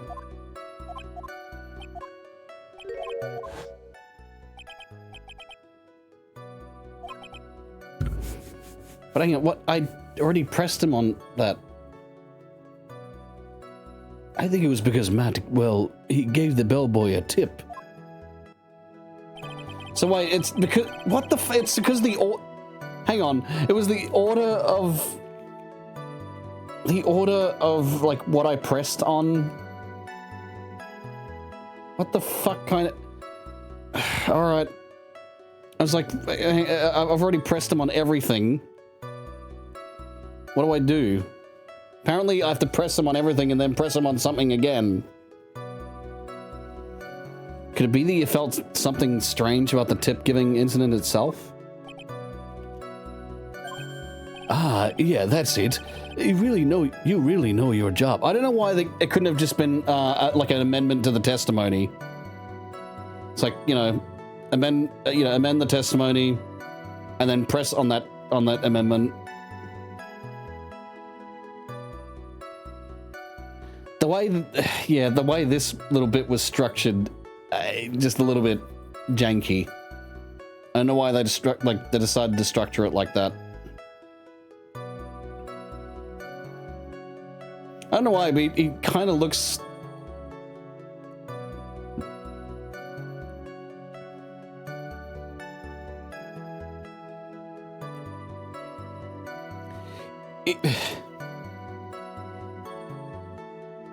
He's got like elf ears, kinda. Ah, yeah, that's it. You really know your job. Mr. Edgeworth? Yes, Your Honor? This bellboy, he wasn't an ordinary one, was he? Perhaps we should let the witness tell us. Very well. Mr. Powers, please amend your testimony. You mean about the bellboy, right? You mean about the bellboy, right? Matt gave the bellboy a tip. So he gave the bellboy a tip? What's so strange about that? Well, you see, Matt's not a poor penny pincher like me. I was trying to figure out how much it was because the tip really shocked me. How much it was? But that's when something even more surprising happened. The bellboy was putting the tip he got in his pocket, and that's when I got my first good look at the guy's face. I was really shocked. I'm afraid I don't follow at all. It sounds like Mr. Powers was surprised twice by this event. I wonder which of his shocking moments I should ask about first. I should ask about, fuck. I suppose tip. The defendant is a huge star. He can afford to give generous tips. Wouldn't you agree? Sure. But giving him that much was maybe a little too much, I think. A little too much? Would you please clarify for the court? But how much would you say the defendant gave to the bellboy? Honestly, I don't know. I can't even begin to guess. And why is that? And why is that? Because he gave the bellboy a really fat roll of cash. A roll of cash? Well, how interesting. That certainly was a very generous tip, wasn't it? A very fat roll of cash. That can hardly be called a tip, Your Honor. The judge is beginning to look awfully suspicious of us.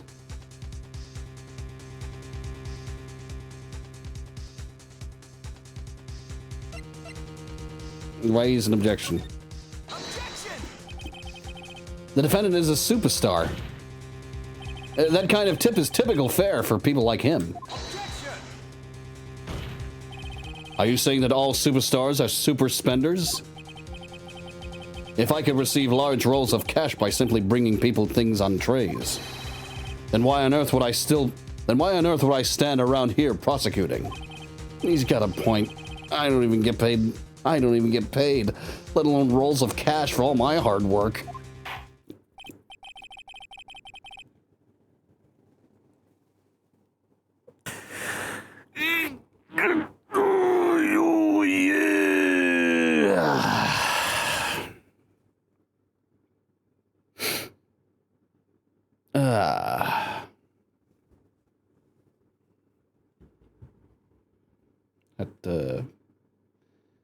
Had to stretch. Right. So supposing that roll of cash was not a tip, then what is it? Payment, Your Honor. Payment, Your Honor. Payment? Isn't it obvious?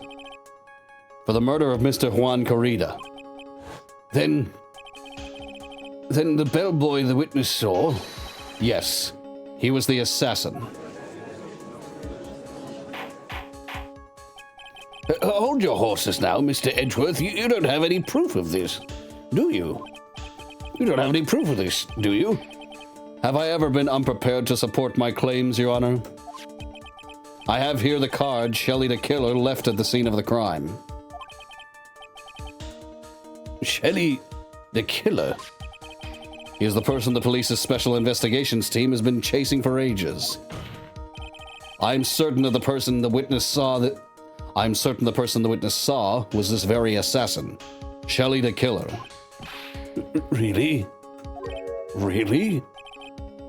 What's wrong, Mr. Powers? No, nothing. Something just clicked in my head, and I think I just figured something out. Figured something out? Oh? Actually, I saw that bellboy again later that night. What? Mr. Powers, please testify. Tell us what you saw. Yes, sir. Right away.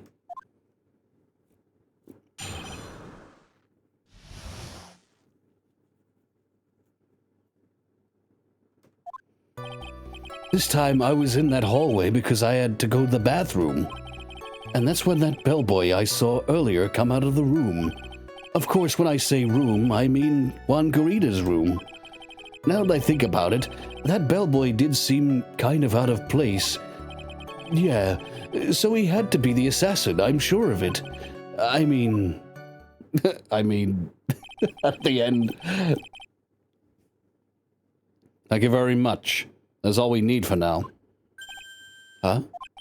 But I'm not done. There's still more. Let us first establish that the bellboy was truly Mr. the Killer. Then we shall see. So the bellboy came out of the victim's room. And if that bellboy really was the assassin, then I think the answer is fairly obvious. That would be correct, Your Honor. Well, Mr. Wright, I believe it's your turn to entertain and make us laugh. To entertain and make us laugh. This is no laughing matter. This is no laughing matter. This is no laughing matter.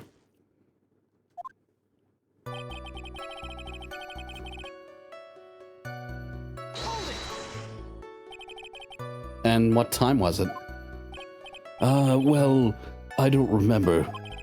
The award ceremony ended around 8 p.m., right? And I went to Matt's room pretty soon after that, and then I came back. And then I went to the bathroom. So I guess maybe it was around 8:10 by that time? You don't want for details, are you, Mr. Powers? Sorry. I thought I could maybe catch Matt and say my congrats.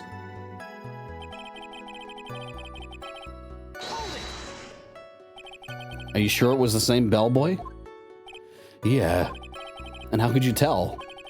All the bellboys wear the same uniform after all. But you see, well, he had those stitches in his face. So I'm sure it's the same guy that was talking with Matt. So which room did the bellboy come out of? Of course, when I say room, I mean Juan Garita's room. The victim's room, huh? Yeah, the one with all the really pretty flowers and teddy bears. It was Juan's room, all right. Words cannot describe how screwed I am. Let's continue with the testimony, shall we? Now that I think about it, the bellboy did seem kind of out of place. Fuck.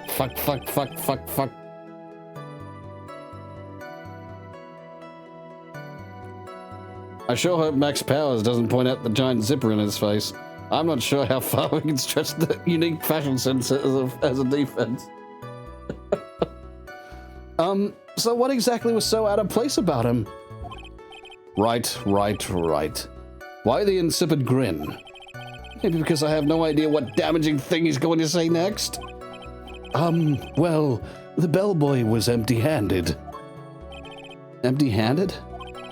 That bellboy was one of those room service people, right? But he wasn't pushing a cart and he wasn't holding a tray either. You'd call that a little strange too, wouldn't you?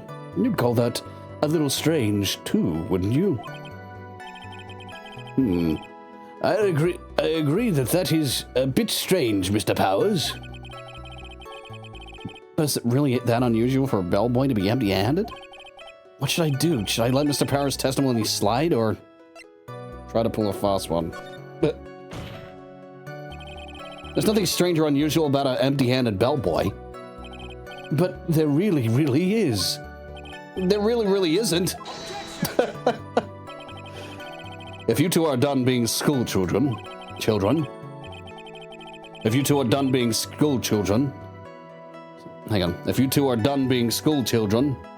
bellboys are for room service. Bellboys are for room service. There is no reason for them to be empty-handed, ever. Your Honor, I ask that the witness's previous statement be supplanted with a new one. Edgeworth, are you going to do whatever you can to make the bellboy look suspicious? I see. Very well, this court recognizes and grants the prosecution's request. Mr. Powers, if you could amend your testimony, please. Yes, sir.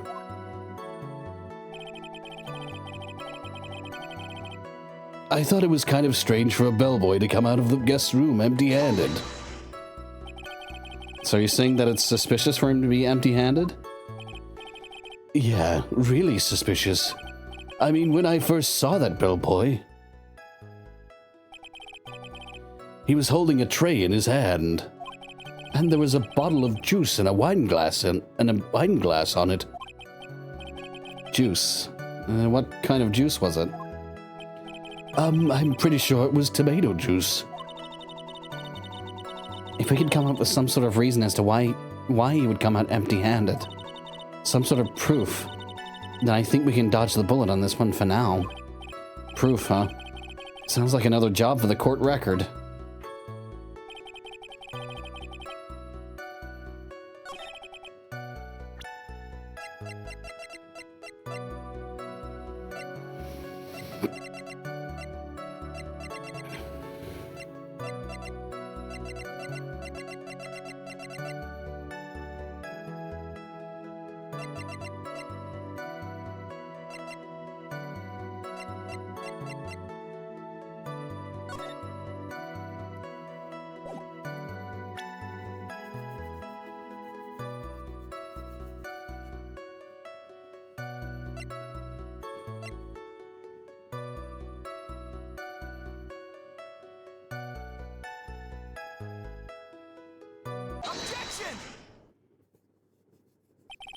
Yeah, I thought so. I'm like, okay, there's going to be, like, something there. And I thought it was the photo, because he delivered the wine glass, or delivered the wine glass and the bowl of tomato juice. Mr. Powers?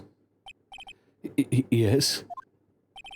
You're easily influenced by other people's words, aren't you? As soon as you heard that the bellboy might have been the killer, you got caught up in believing it must be true. But isn't he really suspicious? He's got all those stitches and... So, a baseball has stitches. Yes, a baseball has stitches. This is... Okay, this is what a stupid... Okay. Are you saying all the baseballs... Are you saying all baseballs are suspicious because they have stitches? Well, there's also...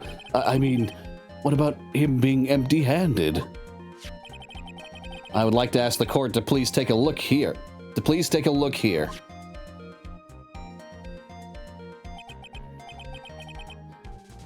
This is the crime scene.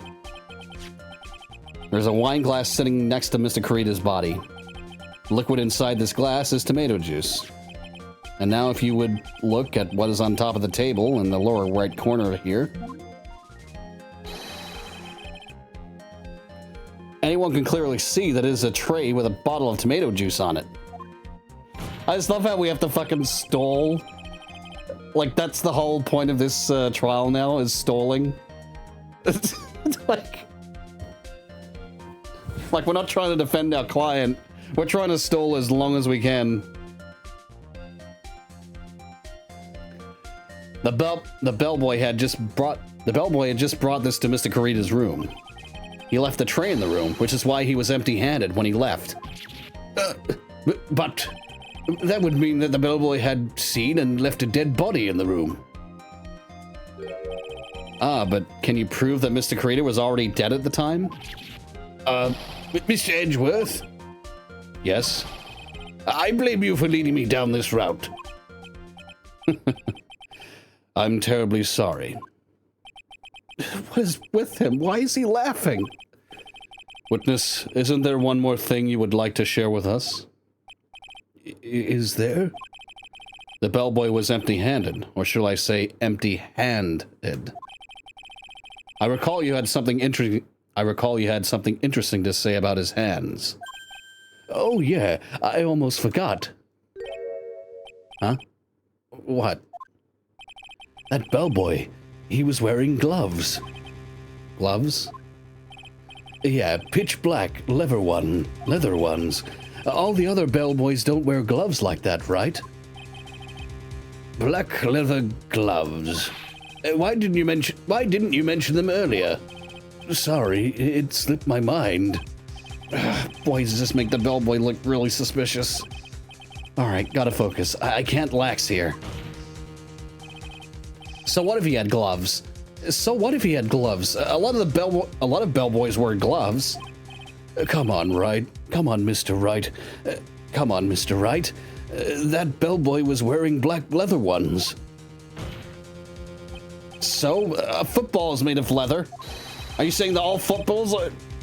Are you saying all footballs are suspicious because... Are you saying all footballs are suspicious because they are made of leather? But that man, he received a large roll of cash from the defendant. And then he was seen leaving the crime scene wearing black leather gloves. I don't think that even someone like myself can believe that he was just another bellboy. It seems that we have finally come to an understanding. Now then, witness, please continue with the rest of your testimony. The rest? Oh, yes, please tell us more. Oh, okay. Okay.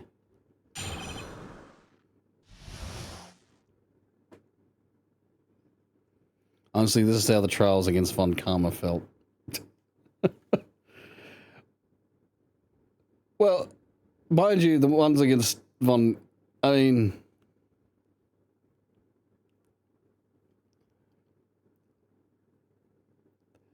you know what? I would say the worst trial of this game was the first one. The worst trial was the first one, because it was the...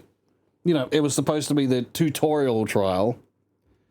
The trouble is, it almost made zero sense, and the police was so fucking incompetent.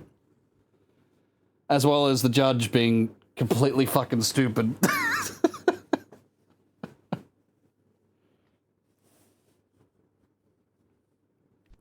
This isn't good. If I run out of sports to use as for metaphors, I can't stall the trial.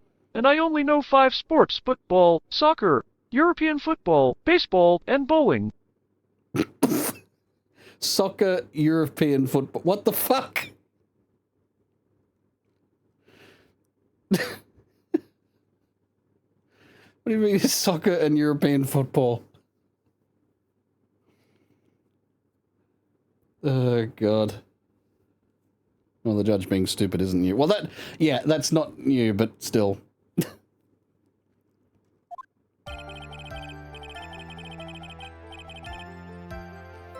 After leaving Juan's room, the bellboy went and knocked on Matt's door, just like that. He gave something to the person inside the room, and then the old guy just left, without even going into the room. After that, I went to the bathroom and then back to my seat.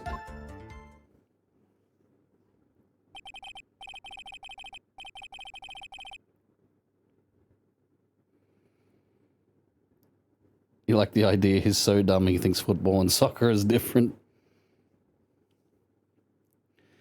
Oh, God. I know football. Canadian football. See, Canadian football is actually a thing. I know that.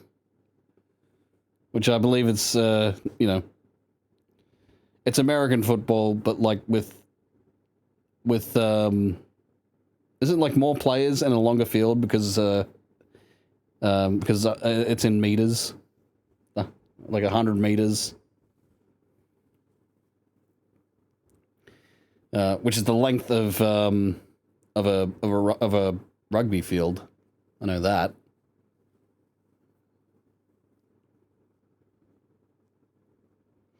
Anyway, So the bellboy, after leaving the crime scene, next went to the defendant's room. Yeah, I kinda saw all that by accident. Some accident? I'd say you saw too much. And all of it was suspicious to high heaven. I think it's safe to say that we can no longer consider this bellboy to be normal. Now then, let's get started, shall we? Mr. Wright, your cross-examination, please. Yes, Your Honor.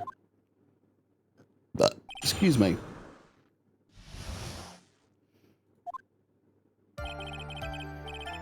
After leaving Juan's room, the bellboy went and knocked on Matt's door, just like that.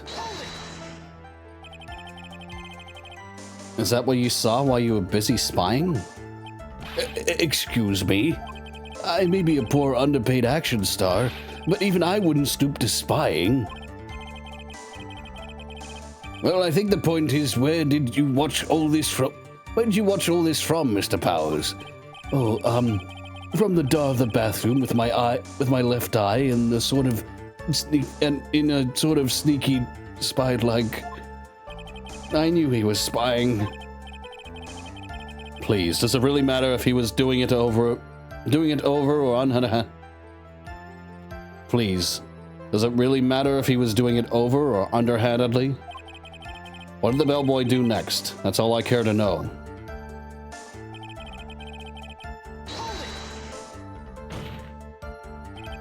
I said hold it.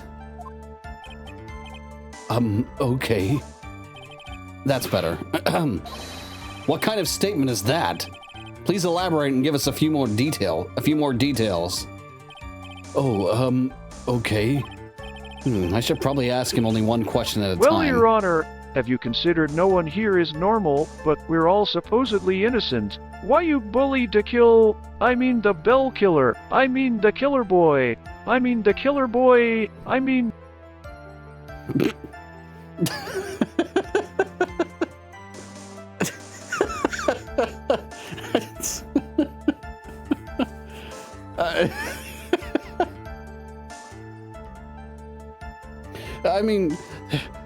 Edgeworth, help me.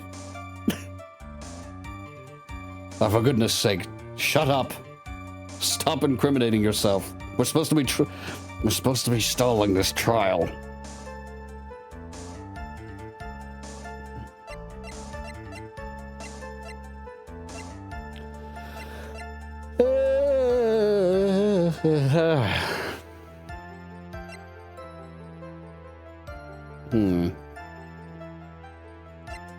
Maybe about this something. He gave something to this person?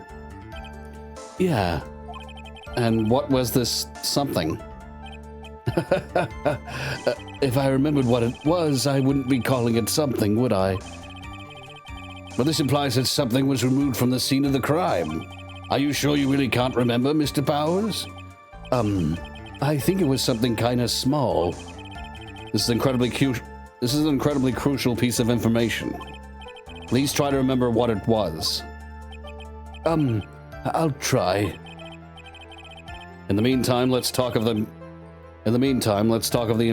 Fucking hell. In the meantime, let's talk of another point. Namely what the bellboy did next. Oh, so after he gave the person inside the room the thing?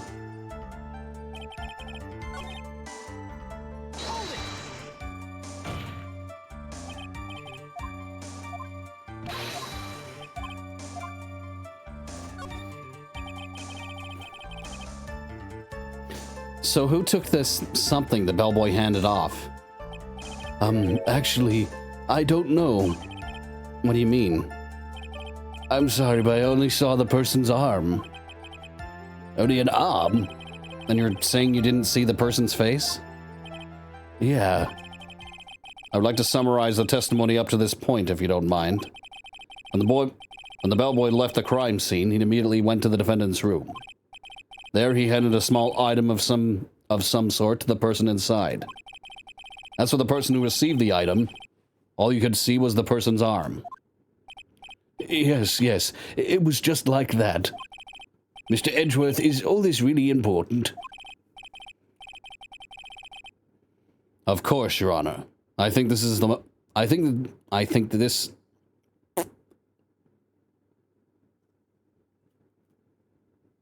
Oh no, Edgeworth is groaning suspicious. Yeah, no, growing. Edgeworth is growing suspicious. Time for plan B. Takes off jacket. They take off their jackets. They take off their tops. Oil themselves up and have a wrestling match.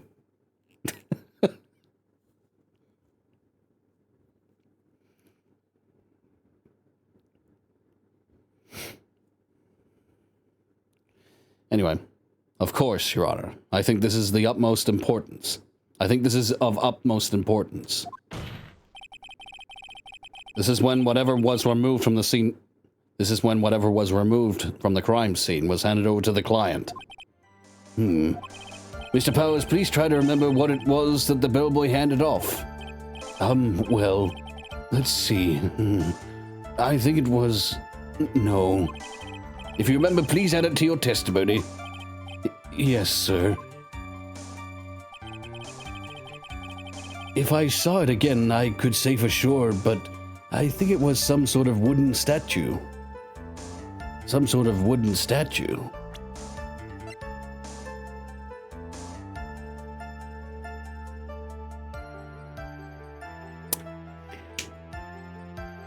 Objection!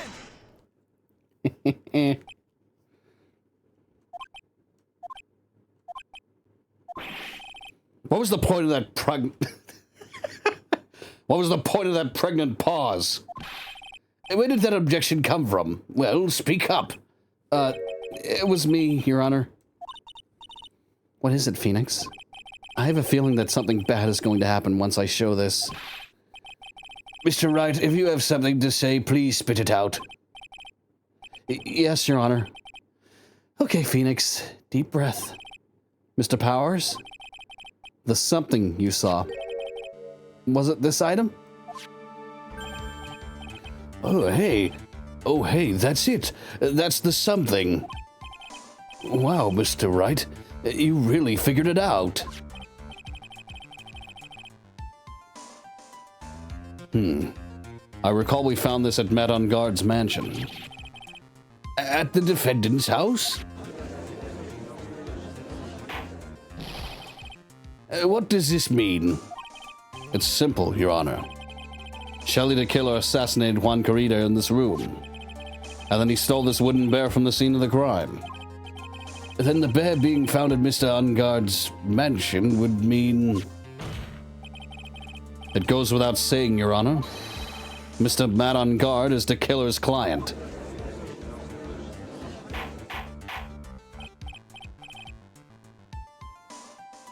Order! Order! Order! I said order! Mr. Wright, this is a most unfortunate turn of events for you. Yeah. Sorry, Mia. No, it's all right. Your judgment was sound.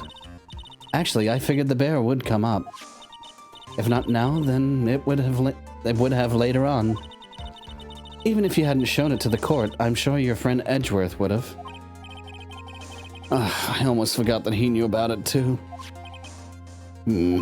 I think it is clear that there is no need for us to continue this trial. I can't let this happen. I have to do something. There has to be something we've overlooked. Your Honor, a minute, please. Yes, Mr. Wright? There are still a few points left that we have not fully explored. What are you trying to pull? Oh, well, we can't have that. All right, Mr. Wright. What questionable point would you like to explore further?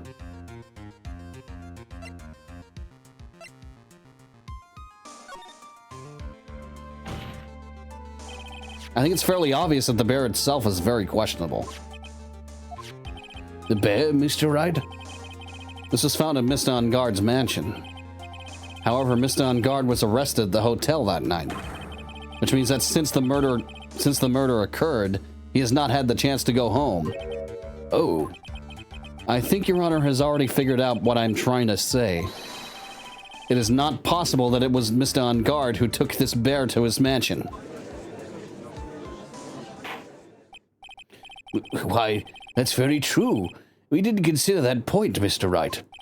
There was no way, time-wise, for the defendant to have taken this bear home. Phew. Disaster averted, I get. You haven't gotten the best of me yet, Mr. Wright. Huh? I remember it clear as day. I remember what you muttered to yourself at Ungard's mansion. We have this area completely surrounded.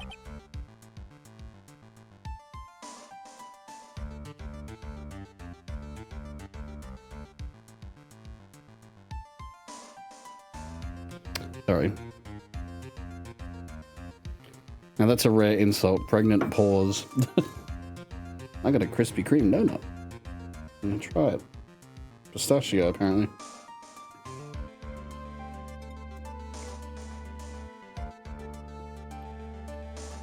Hmm. Hmm. I've never heard the term pregnant pause before.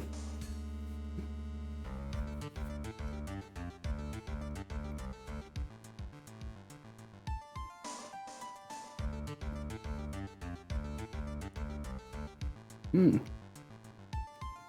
Hmm.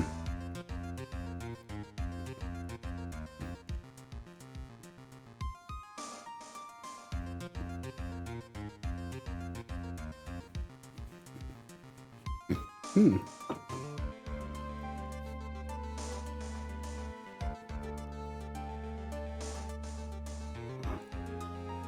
These are quite good.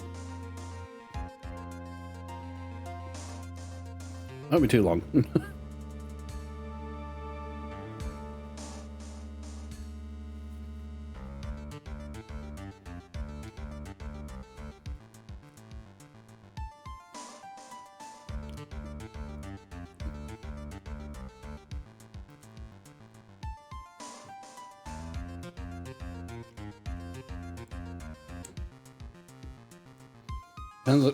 Definitely seems like an insult Von Karma would teach Edworth.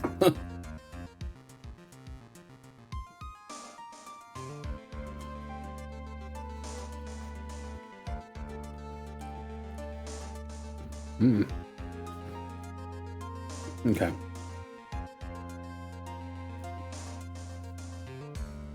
Nearly finished.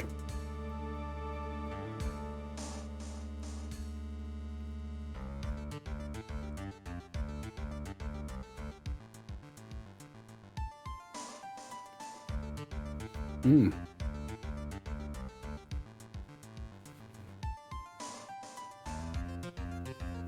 Okay.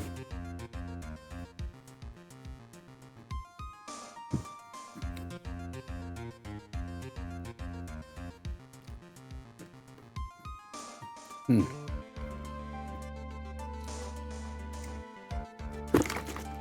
Let's drink of water.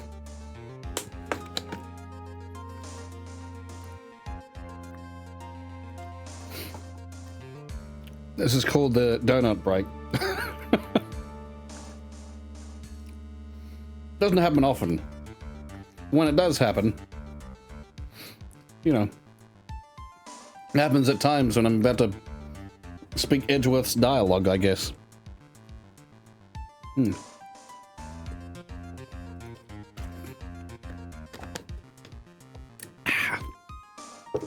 And yeah, it does seem like an insult Von Karma would teach Edgeworth.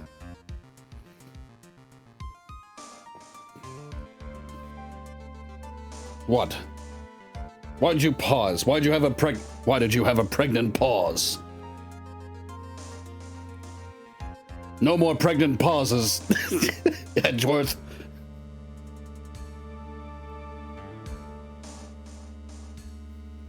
I've heard like some Americans say Krispy Kreme is shit, but over here it's good. So, because we don't have like donut like there isn't a Krispy Kreme. At least like here in Newcastle, there was a Krispy Kreme in Sydney. It's probably still there, but it's like, you know, like its own thing, as in like its own building. If that makes, yeah, its own building. Whereas the most of the Krispy Kremes I've seen are like at shopping centers. It's either that or Donut King. Another one is Aussie Donut, but I don't think that's a franchise. I think that's just a local one. Wendy's is also over here, but it's different. It's not the Wendy's with the bratty redhead, you know. It's just it has nothing to do with the Wendy's of the US.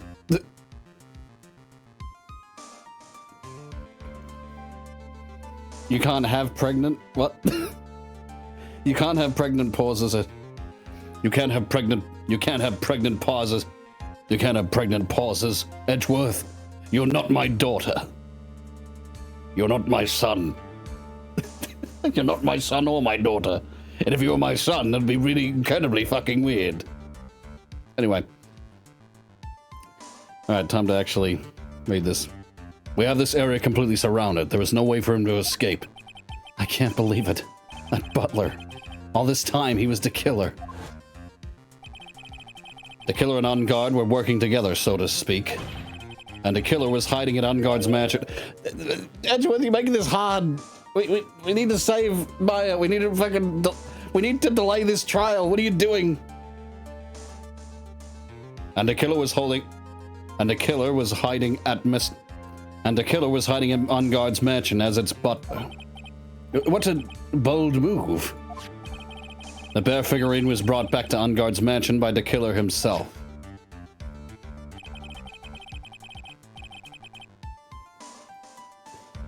Excuse me. When it looked like he was about to be arrested, On Guard had him do... When it looked like he was about to be arrested, On Guard had him do so. I assume because it would have been bad had the police found it during their investigation.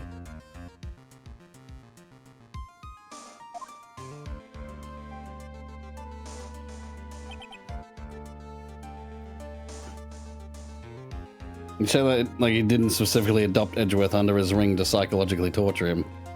Yeah, I mean, he did it because he wanted to take revenge on his father.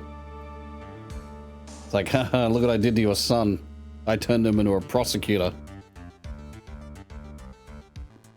And then when he kept losing trials and he lost his usefulness, I decided to frame him. Ha ha ha ha, muha muha. The ultimate revenge against my rival Edgeworth, who ruined my perfect record. I may have won. I think he lost the trial. Or he got the acquittal from that he wanted. He got a I should say Edgeworth the lawyer, you know, Miles Edgeworth's dad, I forget his first name though, got the acquittal for the quote-unquote killer, even though he wasn't the killer, but he just went, okay, he's just insane. But, you know, point is, you know, Von Karma lost his record for getting convictions. You couldn't sentence someone to death.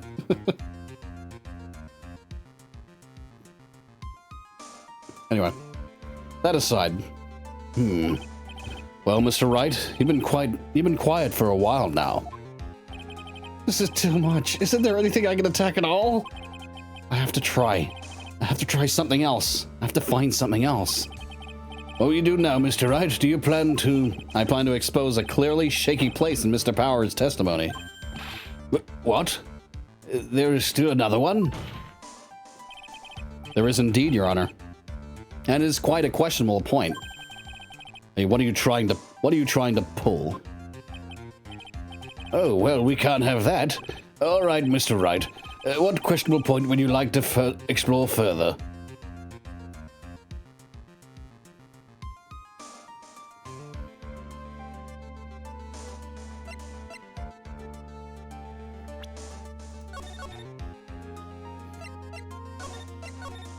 I guess it's the bear itself, I'd say. I think it's fairly obvious that the bear itself is very questionable. The bear, Mr. Wright? This was found at Mr. On Guard's mansion. However, Mr. On Guard was arrested at the hotel that night, which means that since the murder occurred, he has not had a chance to go home. I think Your Honor has already figured out what I'm trying to say. But didn't I already... I feel like I'd tread... It's not possible that it was Mr. On Guard who took this bear to his mansion. I think I might be going on a loop. Why, that's very true. We didn't consider that point, Mr. Wright. There was no way time-wise for the defendant to have taken this to it, but...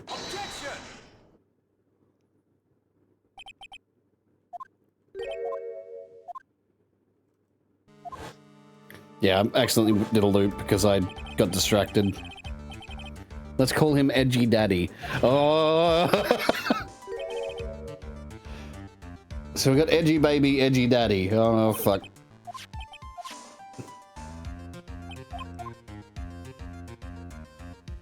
Oh, fuck.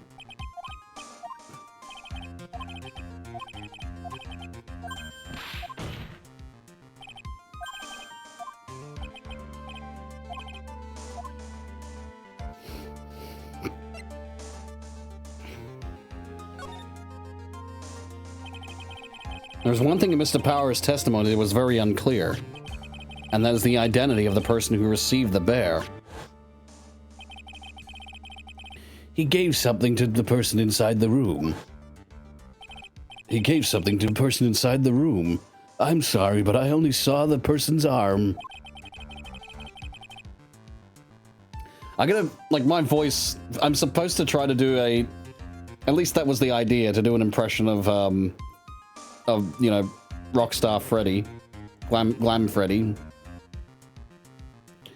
The trouble is, I've been doing like a completely different voice for him every time because it's just, I don't know, you know, like that's the voice I was going for. It's not an impression. It was just, you know, similar.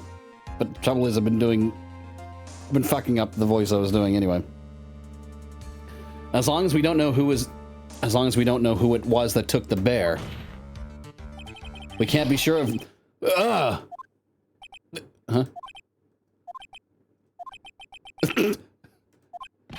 What is it, Mr. Powers? If you're going to scream like that, then at least give us a good reason why. Oh, yeah. Sorry. Actually, so I remembered. I remembered who took the bear. What? Really? I mean, I only saw his arm. But the arm, it was the Nickel Samurai's arm, I swear it. You've got to be kidding. Are you sure of that, Mr. Powers? Yeah, I'm sure it was the Nickel Samurai.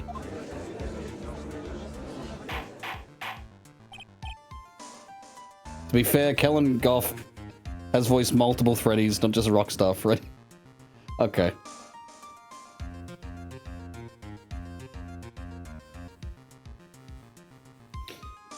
Anyway. Order! Order! It looks like you've dug your own grave yet again. How many times is that today? I've lost count. How many times is that today? I've lost count. So the person who took this little bear was the Nickel Samurai. And as we all know, Matt on Guard is the Nickel Samurai. Thanks to the defense, we've made that all the clearer. I think we've heard enough. We now know why this bear figurine was at the defendant's mansion, as well as who it was that received the bear from the assassin in his room. Everything has become very clear. The client who hired the assassin to commit the murder was Mr. Matt on Guard. I see no reason for this trial to continue. Therefore, I will now hand down my verdict. Thank you, Your Honor, for your understanding. You see, Mr. Wright, you cannot win against the truth, could you? I knew it would turn out this way. After all, what Edgeworth has stated is the truth. Any last objections, Mr. Wright? Well, do I? What should I do? I will announce him. He cut off my... why can't I ever just announce it? There's only one way for me to drag this trial out. The only thing I have left is one dirty trick. Your Honor, right now we have these two reasons to believe my client is the assassin's client. Reason number one, he accepted the bear figurine from the assassin. Reason number two, that very same figurine was found at Unguard's man. That very same figurine was found at Unguard. Fucking hell. Reason number two, that very same figurine was found at Unguard Mansion. However, it's possible this is all the work of a certain other person. What are you saying? What I'm saying is, it's possible a different person is the killer's real client. The real client? Yes. Is this all you have? Now then, Mr. Wright, let's hear your theory. Who do you say is the killer's real client, and therefore the real murderer?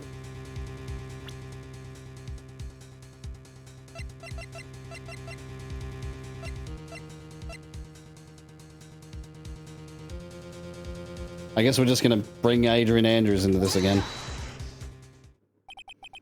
Adrian Andrews? Yes, we already know that she tried to frame Matt on guard for the crime. By wearing a spare nickel samurai costume. Ah, then the nickel samurai's arm that I saw, that could have very well been Miss Andrews. It doesn't. See, I'm thinking about the truth, and I'm like, that just doesn't fucking work. It's like we have to lie. It's like we have to do a dirty trick like that. I'm gonna say old bag. Yes, old bag ordered the hit on her favorite. On her, because yeah, her favorite was Juan Corrida, not Matt on Guard, so it wouldn't make any sense. But maybe she harbored a secret love for Matt for Matt on Guard. But what about Mr. On Guard? If you would please recall yesterday's testimony. The defendant was taking a nap during the break period. That's right. Then, finding this figurine at Matt on Guard's mansion, it was a well-laid trap set by Miss Andrews. Mr. Edgeworth, what is your opinion on this? I can't even begin to count the flaws in the defense's logic. Besides which, there is no evidence to support it. However, I can't fully discount its possibility either. What is with this trial? Come on, anyone can tell On Guard did it. I can't believe the defense has gone this far to pin the guilt on someone else. Yeah, unbelievable. Not something petty, it's murder. This is to save Maya. This is to save Maya. Even if the whole world turns against me, this is one fight I can't give up on. Order, order, order! All disruptive parties will be forced to leave the courtroom. Your Honor, for the benefit of the defense, I'm willing to play along with this what-if game. This what-if game, Mr. Edgeworth? The prosecution is prepared to challenge the defense's theory. Mr. Wright, even you must have thought it strange and wondered. Why would the criminal want this little wooden bear? He's right. The killer did specially bring that bear to On Guard right away. Why do you ask? Is there something special about it? Absolutely. I'm sure that once the court knows its significance, the true killer's identity will become crystal clear. Your Honor, the prosecution calls upon a witness who will clear all doubts against Miss Andrews. And who would that be? It's quite simple, Your Honor. Miss Adrian Andrews herself. I see. Well, then the court will take a short 10-minute recess. The prosecution will prepare its witness in that time. Yes, Your Honor.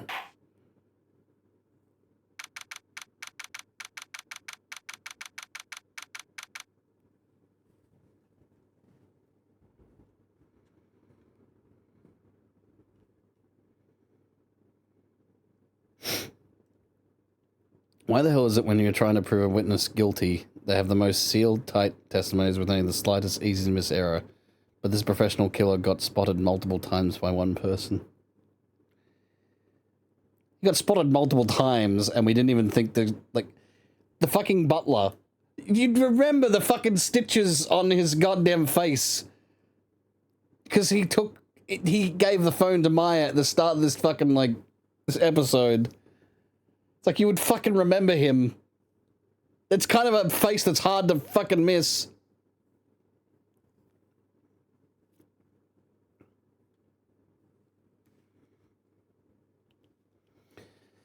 The two endings. I'm not going to say what the endings are. I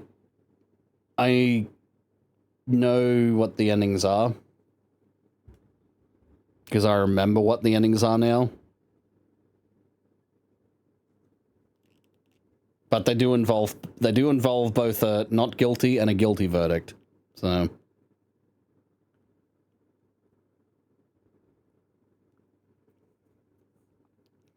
but yeah, I do want to get both endings just to like show you guys. I'll get the bad ending first and then the good ending. And I know exactly I think I know exactly how to get the bad ending. I think either we raise an objection or we don't, or something like that.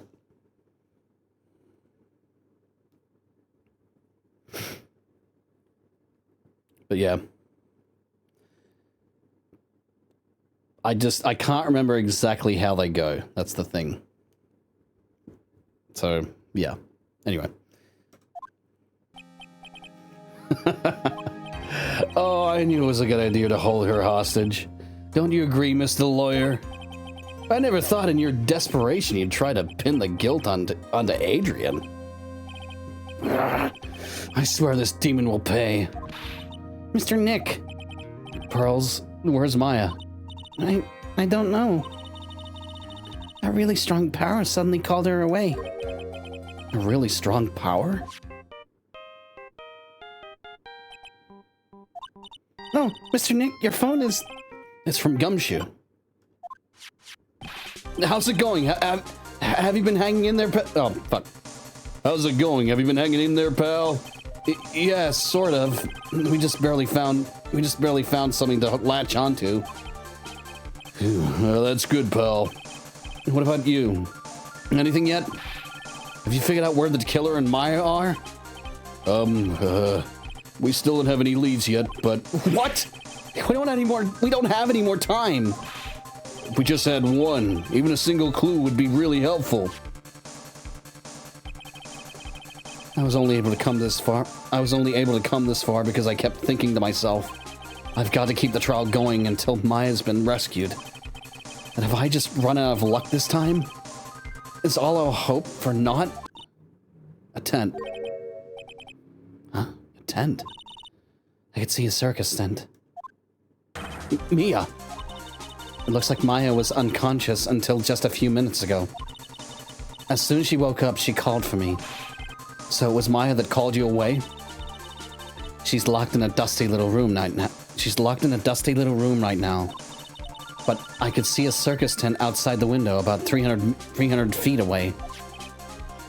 Gumshoe, is there a circus in town right now? Of course there's a fucking circus in town. It's a fucking very big circus, you dickhead.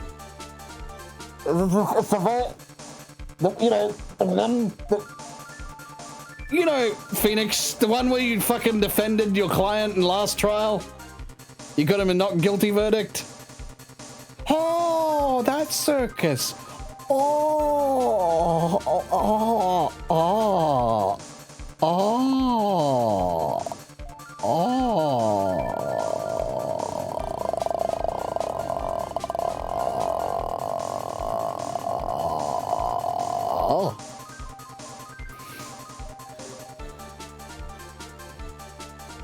The circus would have moved towns by now. I mean, probably, but those buildings, the foundations of those buildings, they were, you know, it looks like they were kind of permanent. You know? Then there's the fact that, well, the guy, the brother of Acro, he's unconscious still. He's, you know, in a coma, I mean, is at the local fucking hospital.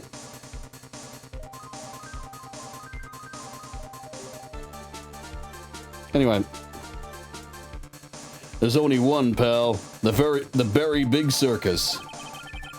Maya's somewhere within the 300 No, Maya is someone within a 300-foot radius of the main tent. What? Okay, hold on a sec, pal. Hey, draw a circle on that map about a 300-foot radius from the main tent. Hurry. And I could see a mailbox under the window just outside. Gumshoe. There's a mailbox. Okay, what else? What else, Mia? I'm sorry, but it was a very small window. I couldn't see anything else. It felt like I was in an old office building. Maybe the 3rd floor or so? I heard her. An old office building? An old office building. Good stuff, pal. Okay, just hang in there. Just a little longer, pal. Wish us luck. Good luck. I'll call you later, so don't let your battery die, okay, pal? Mia, Maya's not hurt, right? She's in a pretty bad state, Phoenix. She's being starved. She hasn't eaten for 2 days.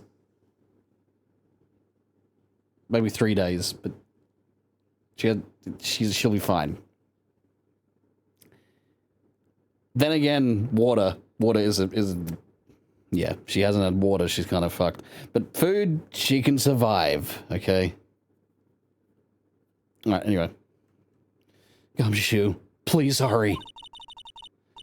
Looks like we're out of time. Are you alright, Phoenix? It's only a matter of time before Maya's rescued. I can do this. I just have to make this trial last a little longer.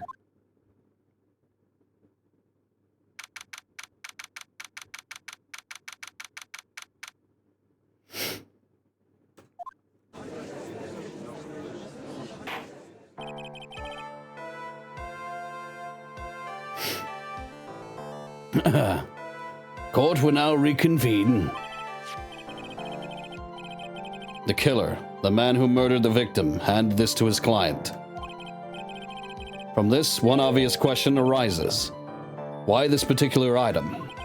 I believe the answer to that question will provide us with the name of the real culprit. Now then, the prosecution calls the defendant's manager, Adrian Andrews, to the stand.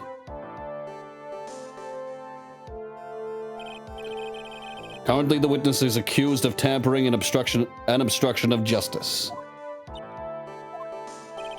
However, you have been called to the witness stand today to ascertain who exactly is guilty of murder. I understand. Very good. Now, have you ever seen this bear before, Miss Andrews? Of course I have. You have seen it before? That's right. It's only natural that the witness has. Miss Andrews, could you please enlighten the court to this bear's secrets? All right. Why? Why does she... Why does she...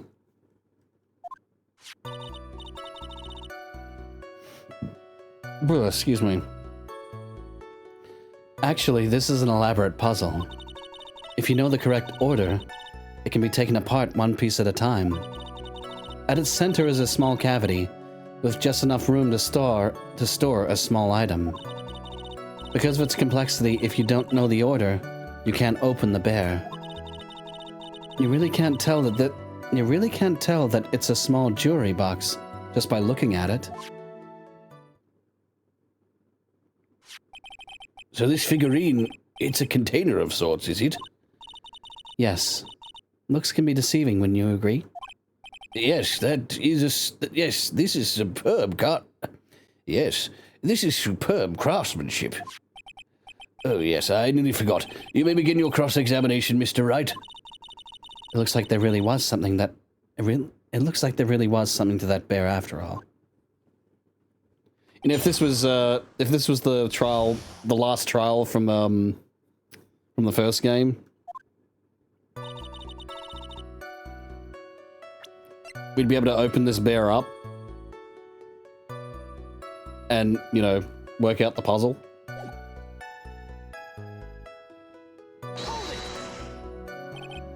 A puzzle? That's right. But it looks like it's an ordinary figurine.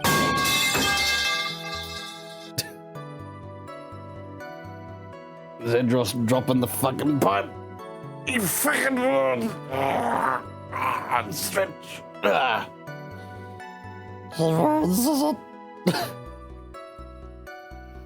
True enough.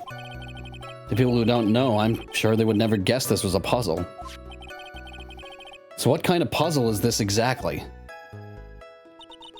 If you know the correct order, it can be taken apart one piece at a time. So you can take it apart. And how would one go about doing that? Well, you first turn its tail to the right and then push it in. Oh, yes, I see. After that, the arms and legs are free to move and can be removed.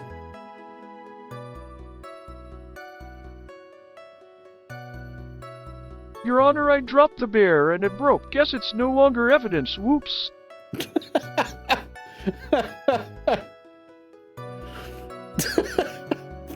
The way he said it. It's always the way he says things, isn't it? Oh, this is most interesting. A boy and his new toy. It's like he's 5 all over again. But...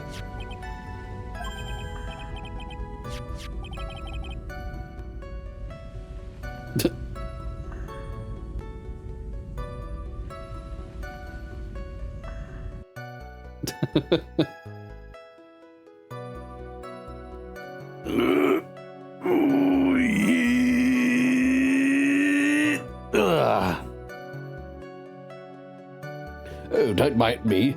Go ahead and carry on. I think he's lost it. So what do you find after you take the puzzle apart?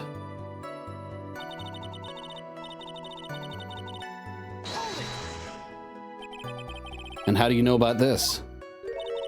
I know because I was the one who bought it. Huh? It was a souvenir from when a friend and I went to Switzerland.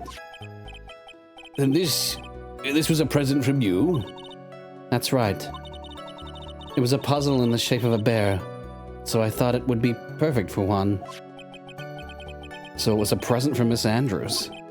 Witness, let's continue with your testimony.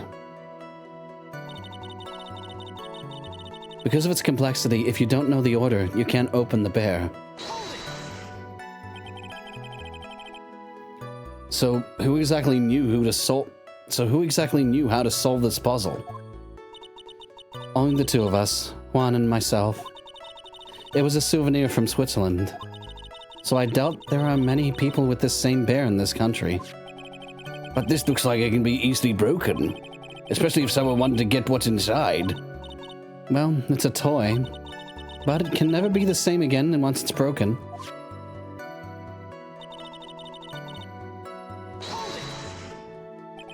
Who else knows that this bear is actually a small container or jewelry box?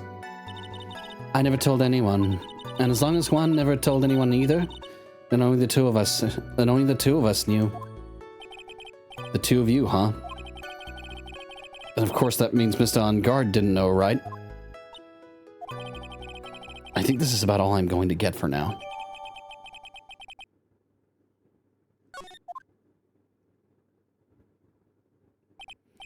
Well, Mr. Wright, I think even you have come to realize that there is one important fact we have there is one very important fact that we have uncovered, and that is this bear is actually a jewelry box. Now that we have agreed to this point, there's only one logical question that can come next, and that is this. What is inside this box? What's inside? That's right. That's what we are going to find out next, witness. Yes? You're the only one who can open this. Please.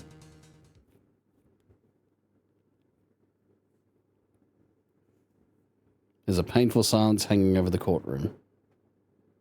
All eyes are on Miss Andrews. All eyes are on Miss Andrews now as she solves the puzzle. I've opened it.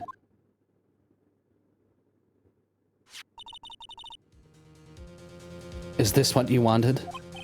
What is that? It looks like a note. I don't think we need to guess what that... I don't think we need to guess at what the... Fuck me.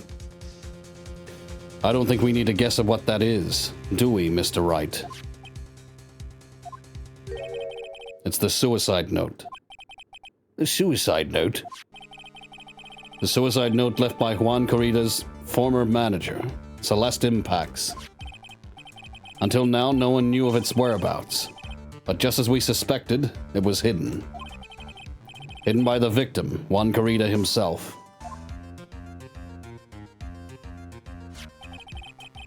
It seems Celeste Impacts had very beautiful handwriting. And she just as beautifully signed her own name on this document. This is most definitely the note she left right before she committed suicide. Order! Witness, did you know about this? Yes, I did.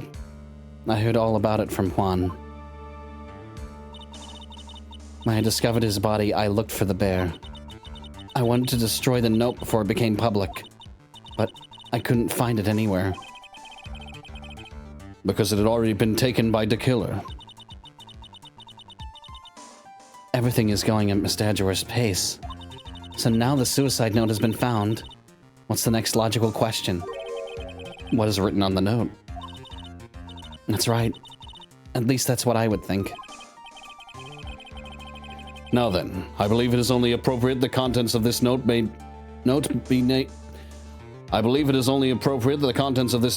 made known. I can't stop you, can I? I went through so much just to get my hands on it. And I was going to burn it for her sake. I'm deeply sorry, but I can't allow you to persuade me to stop. I'm deeply sorry, but I can't allow you to persuade me to stop. Your Honor, if you could please read the contents of the note aloud. Very well. The judge's voice rang loud and clear through the deathly silent courtroom. In her note, Celeste Impacts left us... I'm gonna drink the water.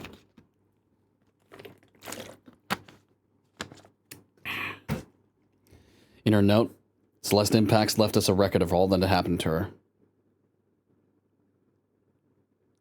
Yeah, apparently I can't speak. Oh, God. This happens a lot.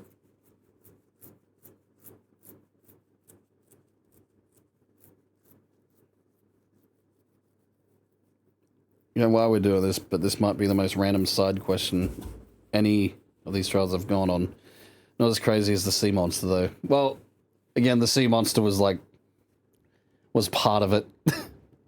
But still. About being used and then thrown away by On Guard.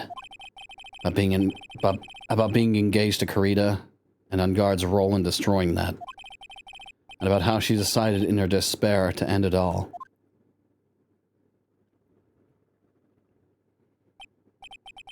And that's all Miss Impacts had to say. There's one thing I would like to say here.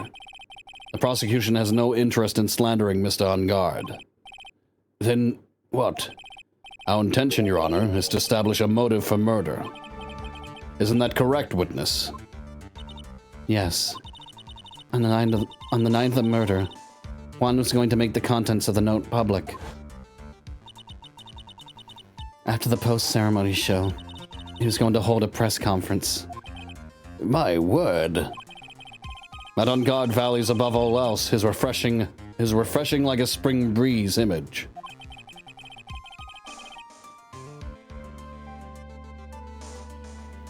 Yeah, but it's funny from going from did she see the murder happen to is Nessie real?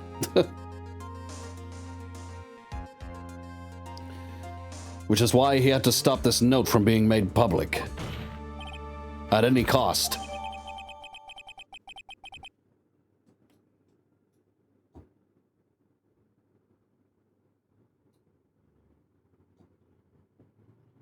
Give me a second.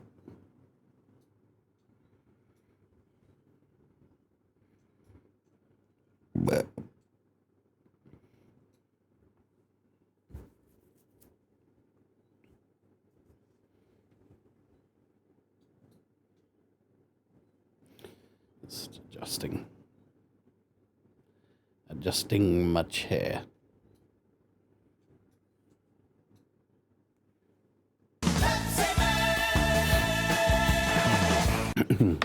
Alright.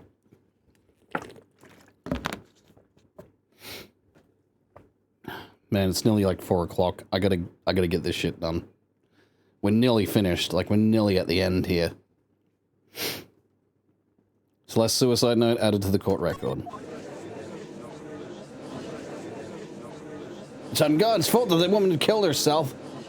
And this time, he even went so far as to kill someone to stop him from revealing that. How terrible. What a selfish person. I guess there's some slimeball lawyers out there who defend these creeps, too. There's no room for doubt here. Mr. the Killer's client... Mr. the Killer's client's goal was to obtain this suicide note. And the only person who needed this note that badly is the defendant. Let's not forget that the bear with the note inside was found in the defendant's house. It seems that we have come to the truth at last. The defendant's motives were entirely selfish. He deserves no more sympathy from anyone. How am I supposed to escape from this one? Why the hesitation, Phoenix? Gumshoe hasn't called yet, so you know what you must do. I know. I have to carry on to buy him some more time. Okay. There are 2 deadly pieces of evidence. The figurine and the suicide note. Maybe somehow I can find a way out of this situation through one of those. The gavel is already in the judge's hand. Phoenix, hurry.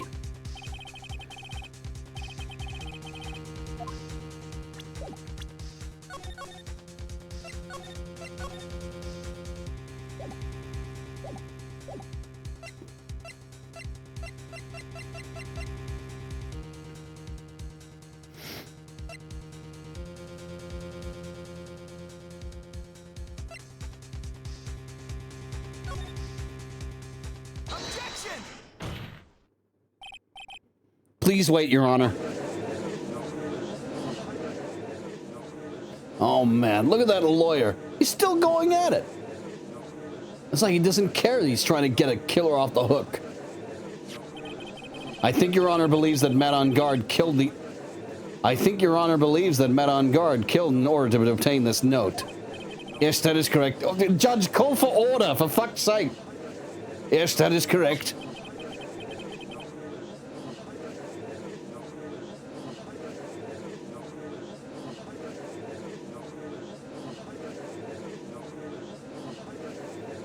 Sorry, what? Hang on.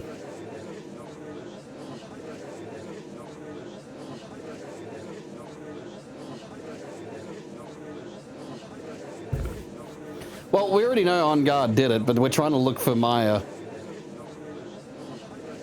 All he has to say is, all you have to say is, we got Maya. Hey, dude, we got Maya. And he's like, oh, okay. Hey, Your Honor, I give up. My client's guilty. That's all he would have to do. That's literally all he'd have to do. God damn you, sleep, Brian. Sleep. Sleep. Brain. Yeah, autocorrect really hates you today. Anyway, but that seems a little strange. In fact, I think there is a contradiction here. This note was hidden by Mr. Karita until the night of the murder. If that is the case, I say that Matt on Guard could not have known what was written in this note. Oh, I didn't think of it that way. Exactly. But I didn't think of it. But I did think of it that way, and I thought it was rather strange. No one in their right mind would kill for a note without first knowing what it said.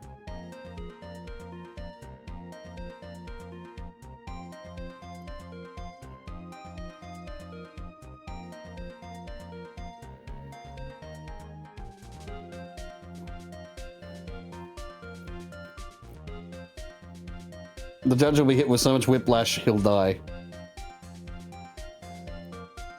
He'll also say, Mr. Wright, why did you get the call? Why is your cell phone on? You're not supposed to be answering calls in court. Wait, this call is very important. It's Gumshoe, okay? It's Detective Gumshoe. Hello, Gumshoe. We got her. Thank you. Your Honor. My client, Mr. Matt on guard, he's guilty. Send him to the chair, Judge. I got you. You know, basically it'd be something like that. But point is, yeah. Anyway. Excuse me. Oops. Fuck, I didn't mean to press that. Order, order, order! You make a valid point, Mr. Wright. Mr. Edgeworth, what is your opinion?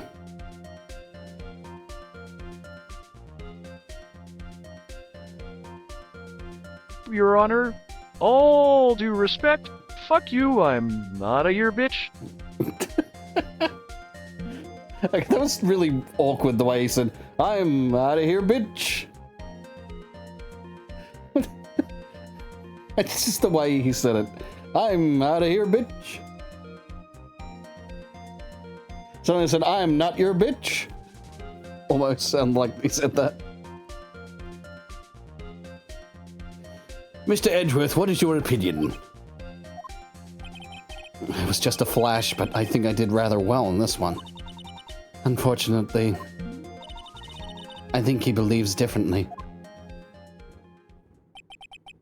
I believe a show of appreciation is in order. Huh? The defense seems to be in love with wishing more despair upon itself. I would like to direct the court's attention to this. What is that? It's a very small video camera, Your Honor. This type of camera is commonly used as a means of spying. Spying? What the? I thought that spy camera was in my possession. Matt on guard and the victim both thought of the other as their biggest rival. They even went so far as to use this type of item to find each other's weaknesses. And the victim, Juan Garita, was being spied on. Can Mia read minds? I've been seeing that a lot, where it's like, I wonder if it's intentional or not. Because it'll be Phoenix's thoughts, and for some reason, Mia responds to them. I just wonder if that's like intentional. Like, is she reading his mind or something? The victim, Juan Garita, was being spied on. His personal life was being watched by none other than Matt on guard. Order! Order! Mr. Wright. Yes, Your Honor? You. Don't tell me you knew about... Don't tell me you knew about your client's spying activities. Well, sort of. Sort of is not an acceptable answer, Mr. Wright. I see you are confused, Mr. Wright. You're probably thinking, but I have the camera that was in the stuffed bear's eye. But this camera that I have is not the same one. Last night I searched the victim's house on a hunch. Using this. Gumshoe's bug sweeper? By the way, Mr. Wright, the defendant's fingerprints were found on this camera. Matt on God's fingerprints were on there? Well, Phoenix, it looks like those cameras were hidden all over the place, huh? What am I supposed to say to that evidence? I think this is the end. It's fairly obvious that Mr. On Guard learned of the suicide note through this. He was watching the victim all along. He got me good this time. I don't have anything to counter that. Hey, now what's that lawyer thinking? Mommy is dead on the blood about. Fucking hell.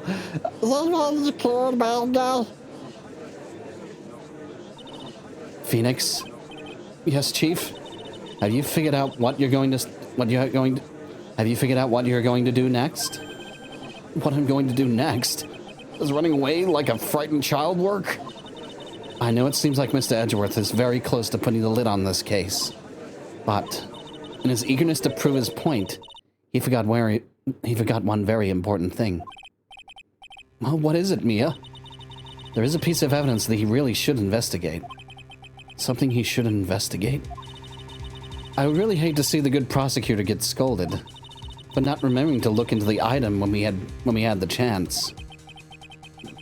Why are you speaking in riddles all of a sudden? Why are you speaking in riddles all of a sudden?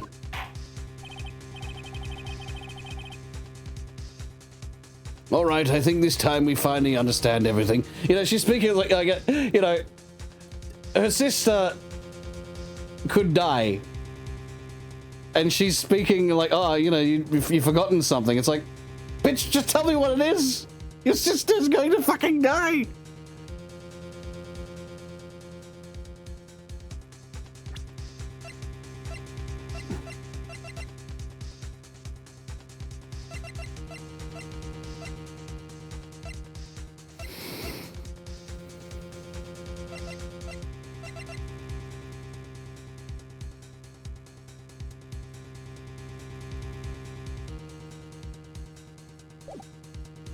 All right, I think this time we finally understand everything.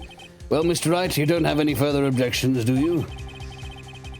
What is this piece of evidence that Mia is talking about? Can I figure out what it is that still needs to be looked at, or should I let it go? I have an objection, Your Honor.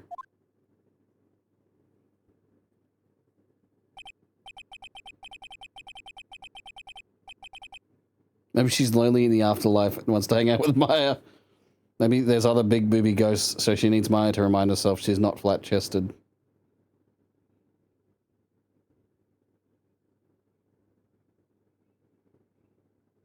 Wait, if there's other big booby ghosts, why would it remind herself she's not flat-chested? What? Wouldn't it just remind her that she is flat-chested because there's other big booby ghosts?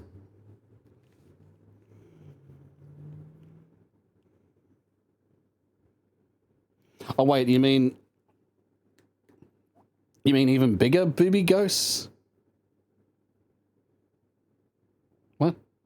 I'm not sure what you're getting at.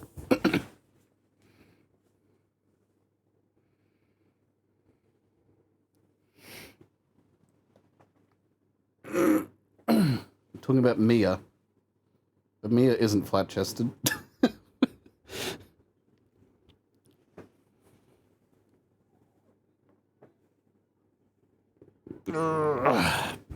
Alright, anyway.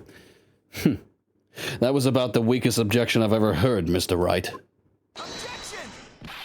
Your Honor, the defense has no intention of letting this go so easily. You are beginning to sound desperate. That's just your imagination, Your Honor. Mr. Edgeworth, this is not like you at all. In your eagerness to prove your point, you've forgotten one very important thing. Hey, isn't that what I just said? So you're telling me that I forgot something. You're so close, Mr. Edgeworth. But there's something you really should examine about this piece of evidence.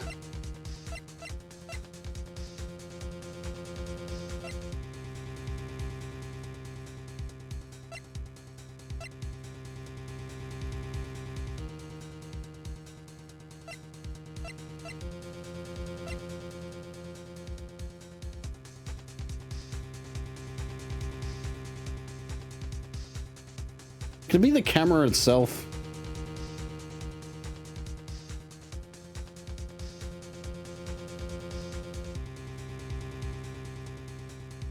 I haven't saved, and I don't want to lose,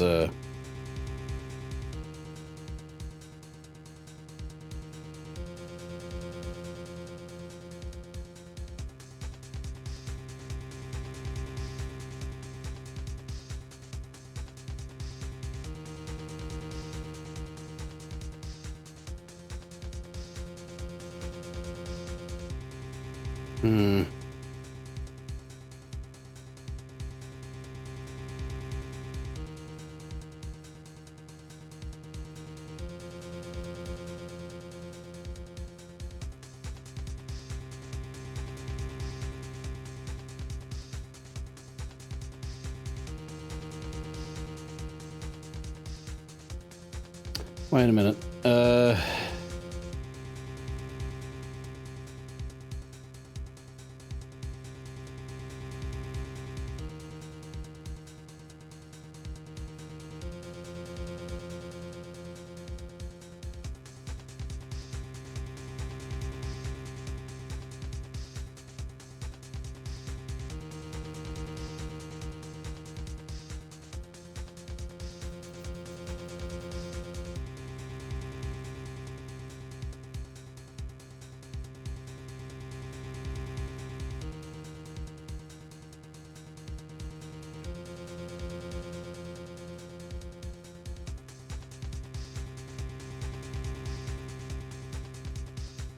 Hang on. I might have lost where I was.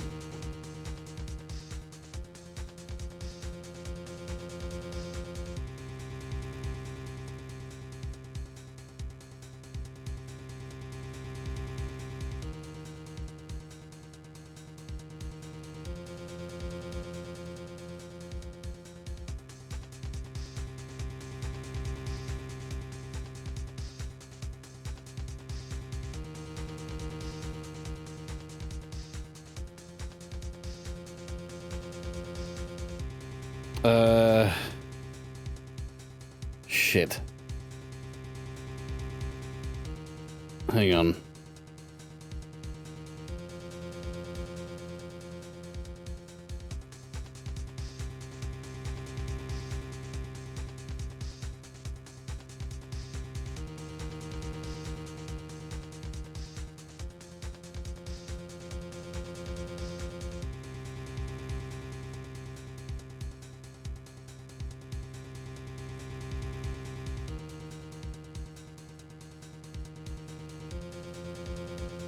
Wait a minute, hang on. Have I screwed something up here? Well, Mr. Edgeworth? Yes, I do believe some special examination is needed. I think the item that should be examined is the defense's gray matter.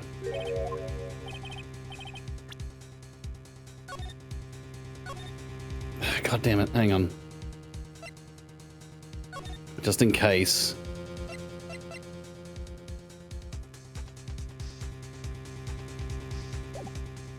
Because I'm looking at this guide and it's completely...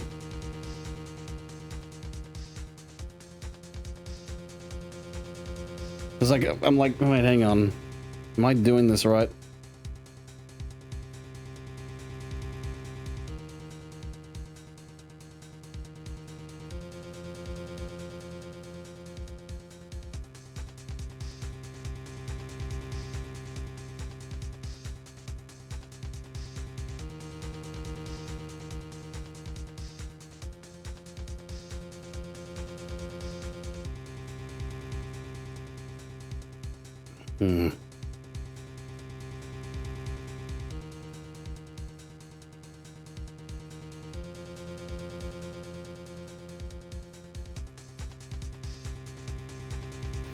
Okay, hang on. I got it.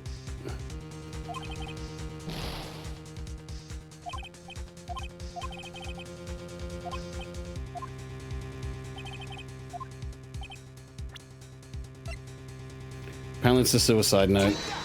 I got a bit lost.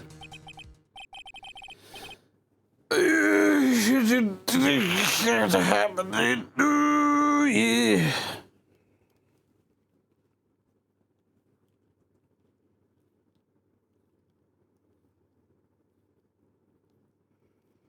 Oh, man.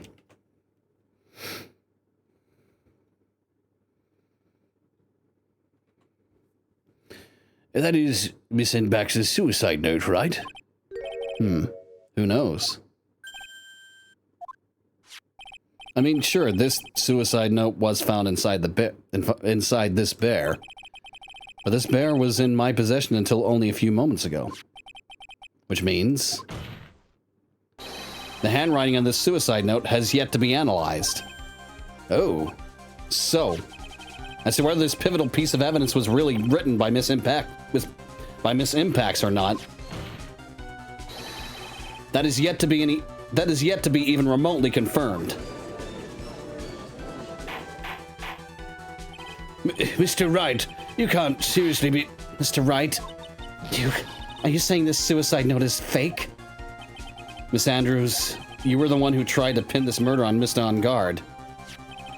Who's to say you didn't create a fake suicide note and put it into this bear? How dare you?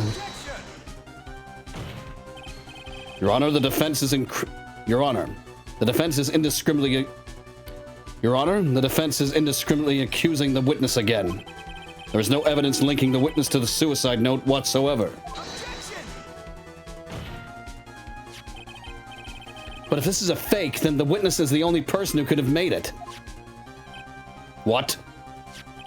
Recall the witness's testimony concerning this figurine. The only person other than the victim who could have solved the puzzle is the witness herself. Miss Andrews, you wrote this note, didn't you? You wrote it so you could use it. You wrote it so you can use it to frame Matt on guard. I did no such thing. Right. If you're going to pronounce this suicide note as fake, then show this court some evidence to support your theory. Mr. Edgeworth, you were the one who presented this scrap of paper as evidence. That means the burden of proof lies with you, the prosecution. That's enough. Mr. Edgeworth, can you confirm the handwriting on this suicide note? It is as the defense has stated. The handwriting has yet to be analyzed. If that's the case, it seems that yet again we have reached a point where a verdict is impossible. That's impossible! This isn't good, Phoenix. The judge is going to carry this trial over one more day. I don't think Maya will physically be able to make it another day. I didn't want to have to do this, but I don't have a choice. I request that both the prosecution and defense further investigate. Handwriting analysis, my butt. That's the lawyer trying to buy more time. On guard is guilty. Look, any idiot can tell you that. I think we've reached the end of the line. Guilty! Guilty! Guilty! Guilty! Guilty! Guilty! Guilty! Guilty! Guilty! Guilty!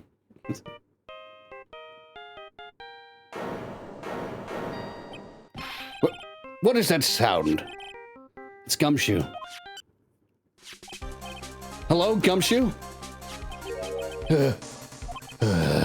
What is with him, and what's with that sigh? Where's Maya? What happened to the killer? He got away. What? I'm sorry, pal. I really am. I don't know what to say besides I'm sorry. I wish there was some way to make it up to you. I really do. Anyway, what's going on? We found his hideout, pal, but the two of them were already gone. This is terrible. I'm going to keep looking for them, pal. Don't you worry. I just need a little more time. But don't tell me we don't. We don't have any. Don't tell me we don't. We don't have any more. Guilty! Guilty! Guilty! Guilty! Guilty! Guilty! Guilty! Guilty! do you hear that? They're calling for his head. Mr. Wright, I can't. For us to come this far and... Oh, What is it? let me talk to Mr. Edgeworth. I can't do that.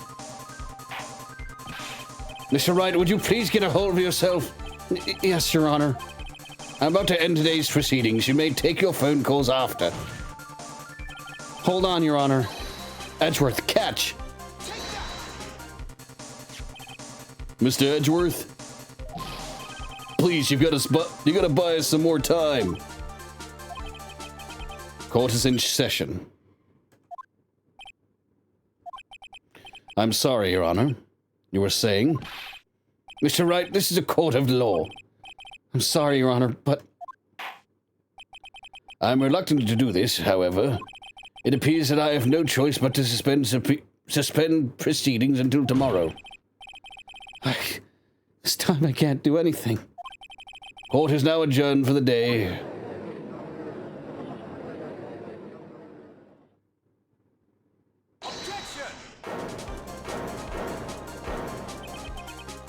Please wait, Your Honor.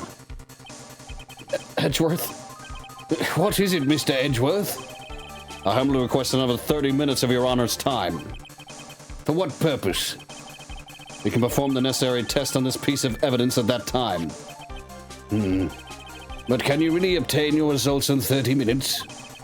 I believe we can, Your Honor. But wouldn't it be better if we adjourn for today and then reconvene tomorrow? Is the phone on speaker? Oh, God. I guess it wasn't on speaker. 30 minutes, please, Your Honor. That's all I'm asking for. Please, Your Honor. Very well. At the prosecution's request, this court will now take a 30-minute recess. But be advised that I will not allow another recess today. I'm not sure if this is helping or hurting us. The court will now take its final recess of the day.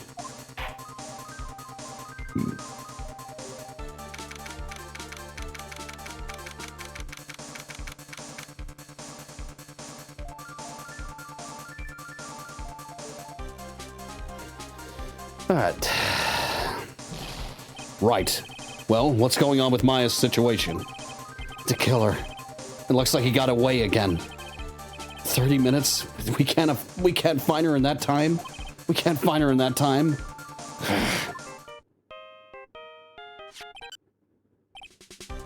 Report. Is that Mr. Edgeworth? We don't have time. Just spit it out. Right. It looks like we just missed them, sir. But the killer left a few things behind by accident in his rush to get away. A few things?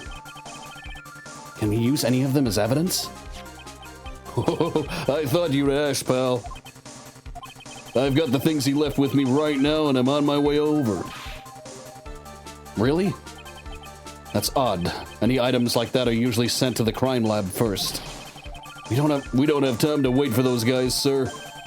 When those guys weren't looking, I swiped the stuff and ran. What? Well, I'm not a detective anymore, so I had to. I'm really sorry, sir, but I've got to put the law on hold for now. Sounds bad. I hope he doesn't get in too much trouble over this.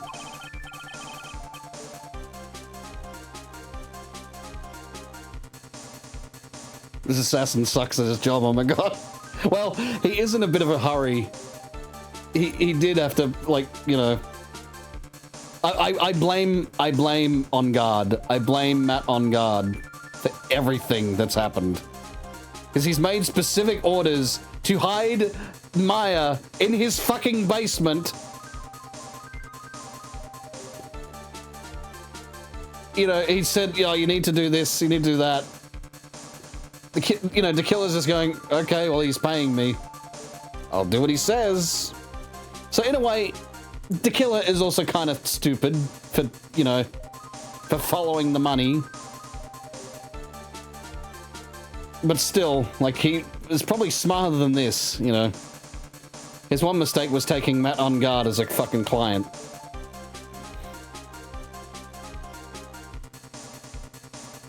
With my hunk of junk of car, I'd say I'd be there in about 20 minutes, sir.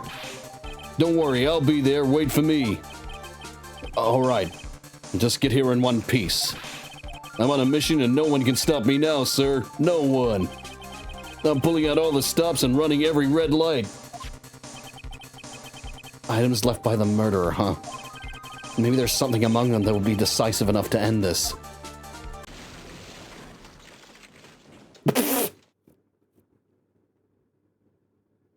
What just happened? Hey, what's wrong? Detective Gumshoe, answer me.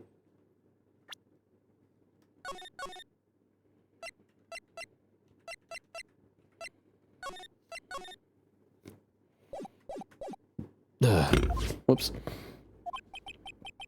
No one could stop me.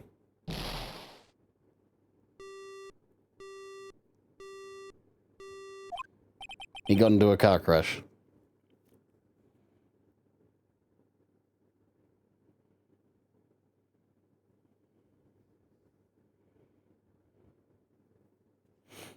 On Guard might be the dumbest killer we've ever had. Like, honest to God, no wonder he paid someone else to do this. He was so stupid. Even hiring someone to do the hit for him. He's still dumb. He's still the dumbest fucking killer. What happened? It sounded like he had an accident.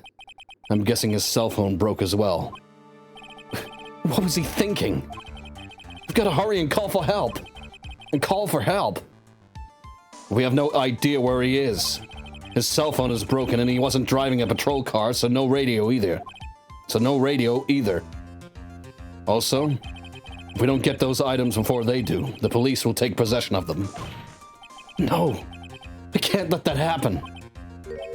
Well, if there is a way we can find out where he is, then we stand a chance. Why, oh why did Gumshoe have to get into an accident now? Is there any way to find out exactly where he is at this moment?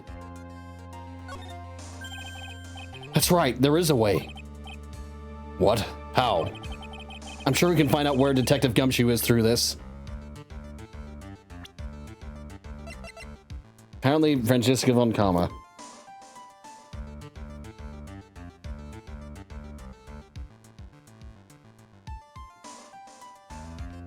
Hey, Edgeworth, there's only one option left. What say two attorneys gang together and hunt down the killer on our own, like husband?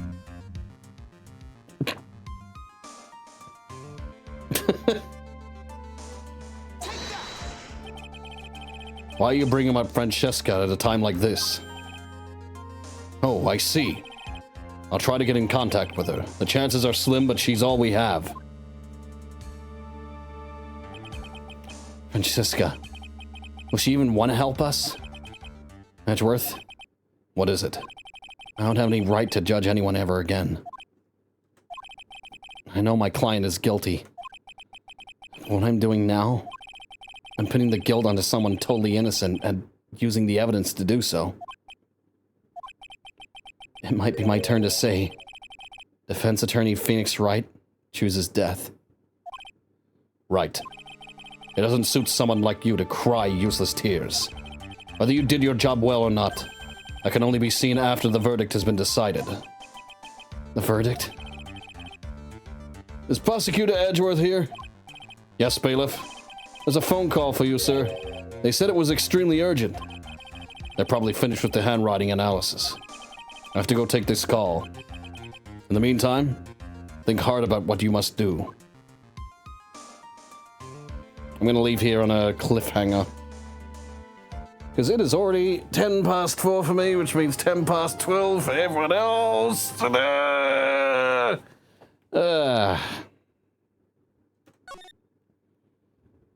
I'm gonna be streaming in fucking 4 hours, apparently. Because that's, you know, catching up on a stream I was supposed to do.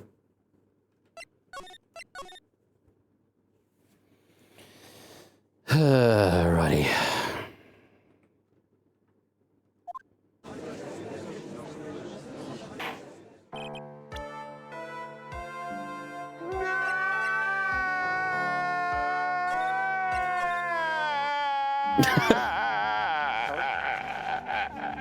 No, we'll never get the conclusion. Oh, God. And this is my fault, too, because, you know, waking up too late. I was going to try to do this entire stream be, you know, going to the end of this trial, but that didn't quite work out now, did it?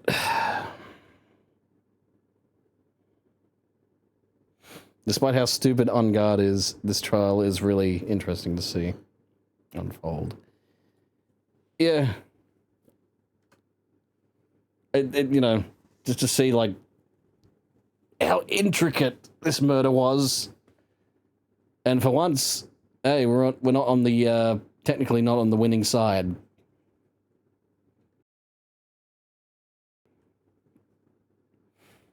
So, yeah. Anyway. That's, I think that's it, hey? Like I said, I did want to, like, continue on, but, yeah, unfortunately, it's just, it's getting late for you guys. So, you know, I got some stuff to do. I gotta take Zelda, out